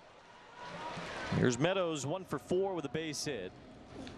Fouls one off his foot. The young guys going, might change my key to the game to youth going wild here by Skid Row. Especially with all the news of the young pitchers potentially. Turning the roster upside down a little bit, the rotation at least. Yes. Bouncing ball up the middle. Lopez handles it. Flip to Neto at second. And he's out at second base. Say goodnight to the Tigers as the Angels break their 7-game skid. They win the finale here in Detroit. It was a well-pitched game as the Angels blanked the Tigers 3-0. Yeah, Ben Joyce with a 4-out save. Zach Neto with a 2-run home run. The Silent C. Kochanowicz 6 shutout innings. Quijada, Contreras, Ben Joyce doing their thing. Kochanowicz and Neto are co-players of the game, Toyota players of the game. 4th straight quality start. Jack Kochanowicz, Zach Neto, 7th Angel ever with a 20 home run, 20 stolen base, 20 double season. Magneto, magnificent. And that was the big offensive blow in this game, and it was Zach Neto's shot in the 5th inning that put him in the 2020 club. Offensive blow in this game, and it was Zach Neto's shot in the 5th inning that put him in the 2020 club, his 20th home run of the year, and also tied Jim Fregosi for the most home runs in a year by an Angels shortstop. Impressive. His defense, even with a little bit of a struggle swinging the bat the last few days, has still been outstanding, including a couple double plays turn here today. And on the mound, the Angels shook off a bunch of base runners. Detroit left 10 men on base. They left men in scoring position in 6 straight innings from the 3rd through the 8th. So Kochanowicz and company walked the tightrope a bit, but never broke today. Roansy Contreras, Jose Quijada, and Ben Joyce earning his 3rd major league save to contribute to a 3-0 shutout win here in Detroit. Well, the Angels handle their business today. It'll be a good flight back to California, and here is the new member of the 2020 club, Zach Neto, with Erica Weston. Zach, you had 20/20 vision coming into the season. Took a minute to get number 20. You are now the first Angels infielder ever to have a 20/20 season. What does that mean to you? I mean, it means the world. You know, dreaming of this as a kid, and you know, being able to do it here on the biggest stage. You know, it's just a moment I get to soak in. You know, I'm getting goosebumps now. You know, it's finally hitting me. But you know, I think it's the work I've been putting in. It's it's been grinding out there these past couple of days. But you know, I've been finally able to get a good swing on the ball and drive one out of the ballpark. It was your goal coming into this season, your first full season in Major League Baseball. It's a pretty rare company to be doing this, particularly how fast you were able to do that. At what point during this season did you know that this was something that was going to be attainable? You know, when I first started this season, it didn't go my way, and I knew I needed to turn around quickly, and I was able to get on a little stretch there where I was turning it around, and just being consistent, be able to be consistent with my work, trusting my coaches to put me in the right spot to go out there and compete, and all the thanks goes to them and my teammates pushing me every day to be in that standard and be the player that I am. I have to ask you about your starting pitcher, Jack Kochanowicz. You guys are always busy when he's out on the mound, but another great start from him, 6 shutout innings. Is he as calm as he looks out there to you guys? Yeah, he's calm out there. He's doing him.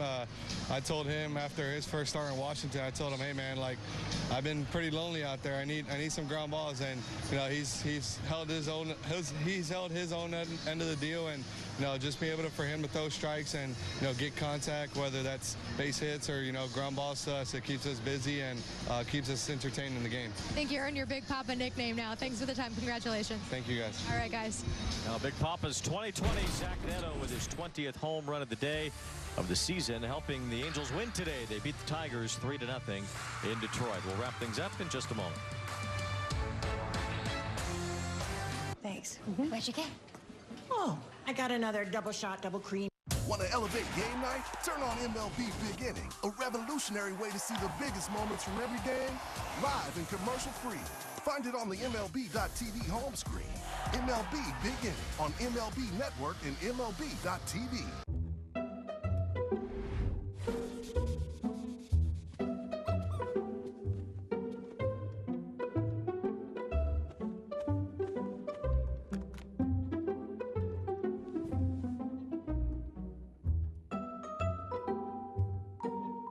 There's an easier way.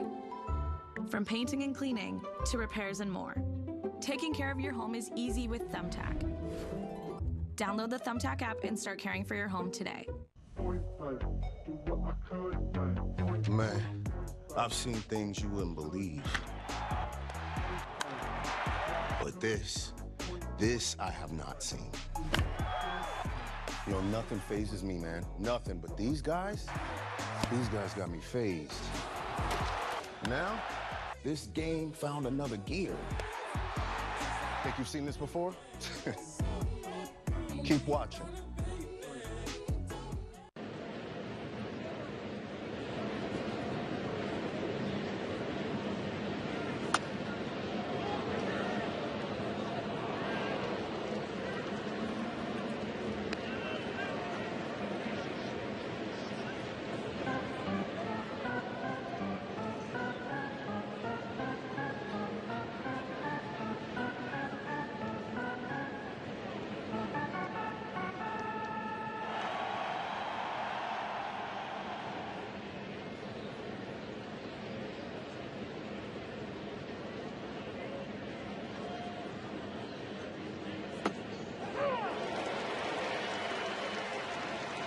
Trip finale as they beat the Tigers today 3-0.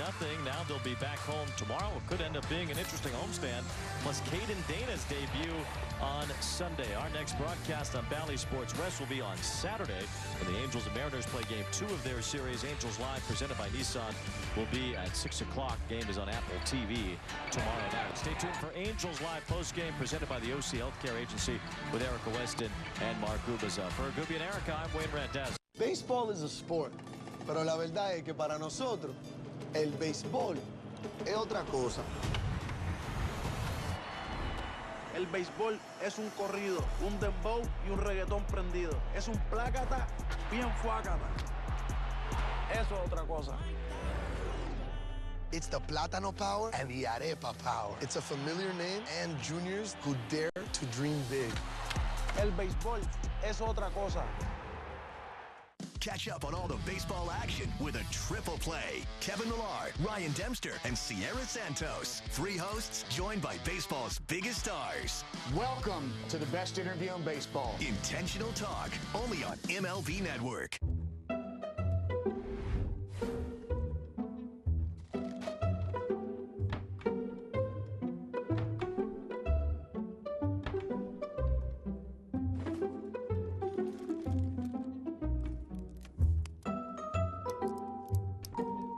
There's an easier way.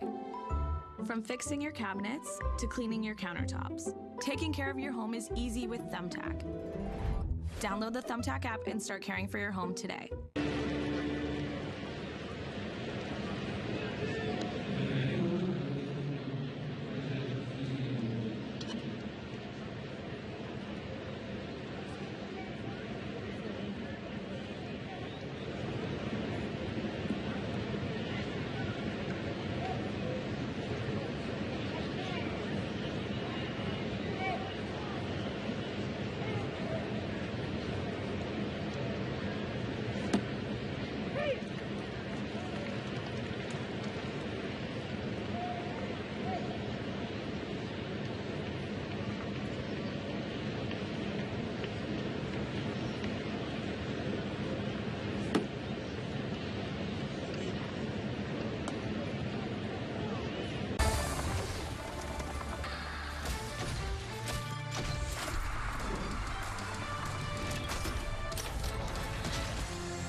In the final game of this long road trip and the final of this season series against the Detroit Tigers. We welcome you to Angels Live postgame presented by OC Navigator.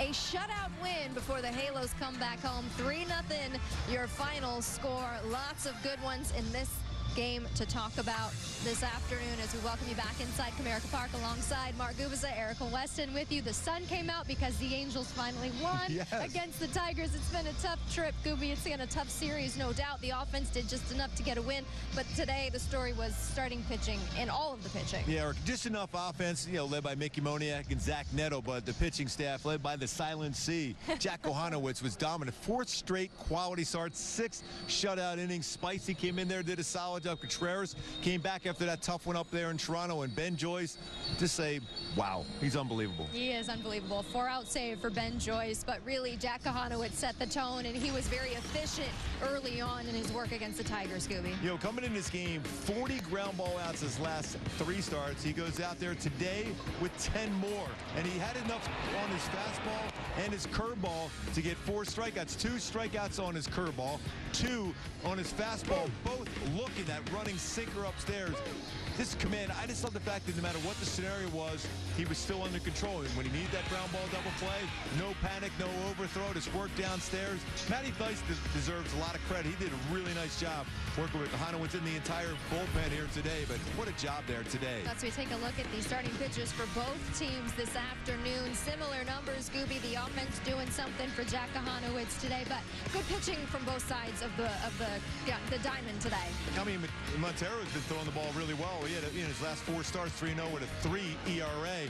Kochanowicz with 3 quality starts coming in today was even better. So for whatever reason, he pitches good on day games. He had that great one in Washington against the Nationals there too, working downstairs, and he just had everything working. 73 pitches, 51 strikes. That's not easy to do when you have that kind of movement on your fastball. It's been such a turnaround for him, especially how tough those first 2 went for him when he started his major league career. The Angels might really have something with him moving into next year. Yeah, you remember when we were in San Francisco when he had that tough game? He sat there at the restaurant. They were at the hotel we were at and had a long conversation with Logan O'Hoppe, and I think that was the big key.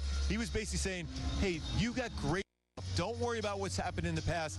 Control what you can control from this point forward, and he definitely has with 4 straight quality starts. He sure did. Very exciting. Plus the news of Keider Dana coming up this weekend. Can't wait to see that Sunday afternoon. How about the offense, though, Gooby? Just enough to get the win today. Mickey Moniak continuing to get it done this afternoon, but you called it 2 days in a row. Once again, you called Zach Neto, and he got number 20. Zach, I mean, the first couple of bats, you could see a little bit of a frustration level, but even when he walked by us earlier today, the high five was like, all right, I got to get this going. Before, he's having a good time. He's relaxed. He was determined to be a big part of the reason this team would win today, and he did so with that 2-run home run. Love it. All right, let's go to the 4th inning. That's where the Angels started the offense. Anthony Rendon with a walk, Gooby, before Moniak able to drive him in. Well, .315 batting average with a .907 OPS in the month of August. That continued on for Moniak, a single, and then that RBI double. Then in the 5th inning, see that base hit there by Kochanowicz getting it through. That was a good swing on a changeup. That was down. That's a pretty good pitch, but he stayed on that baseball. His 3rd hit as a halo. And then Zach Neto gets that slider. We were talking about trying to get a pitch upstairs enough where he can get that lift on the baseball, joining the 20-20-20 club. Incredible moment for Zach Neto. It was great, that interview you had with him. But he also was behind turning a couple double plays, especially one was a slow hit ball to Stefanik, and he had to get a lot on that throw to be able to complete a 4-6-3 double play. A lot to like about Zach Neto here tonight. Everybody forgets about that 3rd 20. It's important. 20-20-20. I mean, it's rare company, Gooby. It's tough to do. It's just his first full season in the show, and the future is exponentially brighter for the Halos because of the guy that they have at short. You win with the strength up the middle, and that's the big thing. When you have Zach Neto up the middle, be able to play the defense. He's already one of the top defenders at shortstop at defensive run save, but what he's doing on the offensive side, he's never played a schedule like this before. I mean, he still continue to dominate with the bat and with the wheels. We saw a lot of the youth in action today from Detroit. Stay with us. More reaction ahead as the Angels take the final game of this series. Ben Joyce was remarkable this afternoon. Zach Neto, 20-20, 3-0 your final. More to come on Valley Sports West.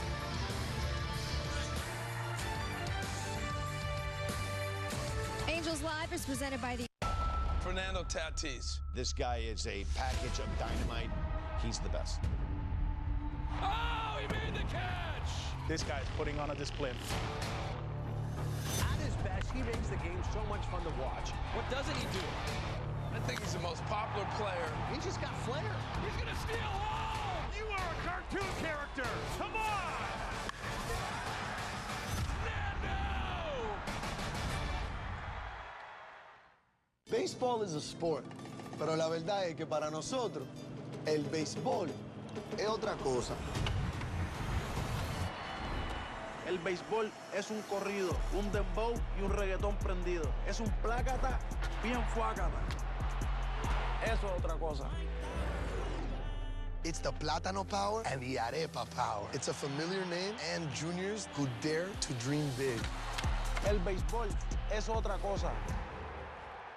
Step up to the plate and get ready to play ball. The baseball show for kids where you can learn about batting, fielding, and everything in between from the real pros. Every swing is a big hit on Play Ball. Saturday mornings at 10 Eastern on MLB Network.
Navigate to a healthier you at angels.ocnavigator.org. What a final game here in Motown. Angels taking the final game of this three-game set. Happy flight indeed. A 3-0 final score over the Tigers with a lot of exciting things about the youth being on display here this afternoon as we welcome you back inside Comerica Park. Yes, great things with Mickey Moniak, Zach Neto joining the 2020 club today, but we couldn't have locked it down without our fireballer Ben Joyce closing it down. I love that pitch to Torkelson right there. Torkelson's got great power. And you see on that 103-mile-an-hour fastball, he fouled that one off. He has a chance on that fastball there, but that splinter in was outstanding, and he had it working again. Still was at 103 at 102.7. He was kissing that fastball through the zone, but his splinter, I thought, was his best pitch today. That one right there was a perfect sequence because you got a guy looking to get his arms extended. You cannot do anything with that power sinker inside like he did there. And after a base hit, he goes, you know what? I want to punch it. I'm going to run that four-seamer upstairs. That was some serious cheddar than Matt Thaiss, who I said before earlier had a tremendous game defensively in that soft roll. There's going to be some contact on occasion on the ground against Ben Joyce, but a 4-out save. He is loving this role right now. By the way, I saw him walking around with a 100-pound dumbbell like it was about a half an ounce today. I think it feels like wait a minute, it's a 100-pound dumbbell just walking around like doing walking exercises. I think he, what did he say? He eats 6 eggs and a pound of ground. I can't remember what the protein was, but that's not surprising. It's like walking around with a Tic Tac for him, no doubt. Great for him to see that for him today because it felt like we haven't seen Ben Joyce pitch in quite some time. So what's coming up for the Angels? Well, we're going to return home, finally. Finally. Bags are packed. How long have we been gone here? It feels like forever. We're coming back home. The Angels return home to host the Mariners this weekend. The off day on Labor Day before the Freeway Series. Get ready for that one, Gooby, before we're back out on the road. And Keider Dana will be up, as well as Sam Aldegheri, the Italian. He will be up as well tomorrow night for the Halos. That's great to see that, too. I mean, Keider Dana, I got the chance to be around him in uniform in spring training, watch his progress all season long in Double-A. He knows how to pitch. He's only 20 years old, but he already knows how to pitch the baseball. His whip in Double-A was under 1, 0.94, 147 punch-outs. What a job he has done in Double-A. I am so excited for that. But for both of them getting the opportunity to be able to pitch at such a young age, and they got some great arms. Hey, the youth has gone wild for the Halos this season now, especially now with these two guys coming in this weekend. You love to see it. You love it with the position players we have, Joyce. Of course, now we get to see some starting pitching. The future is bright for the Halos. Gooby, I can't wait to get home to that Southern California sunshine. Final thoughts. If you're going to win one game, the game is today is the key. That long play back in there, be able to get the pitching going, but getting home after the long trip. Were we in Kansas City and Toronto? I can't even remember. I think that was a year ago. It feels like it was at this point. Angels win the final game of this 3-game series. Thanks for joining us on this post-game edition of Angels Live. History for Zach Neto today. For Mark Ubiza, I'm Erica Weston. Angels coming back home. We'll see you again Saturday from the Big A.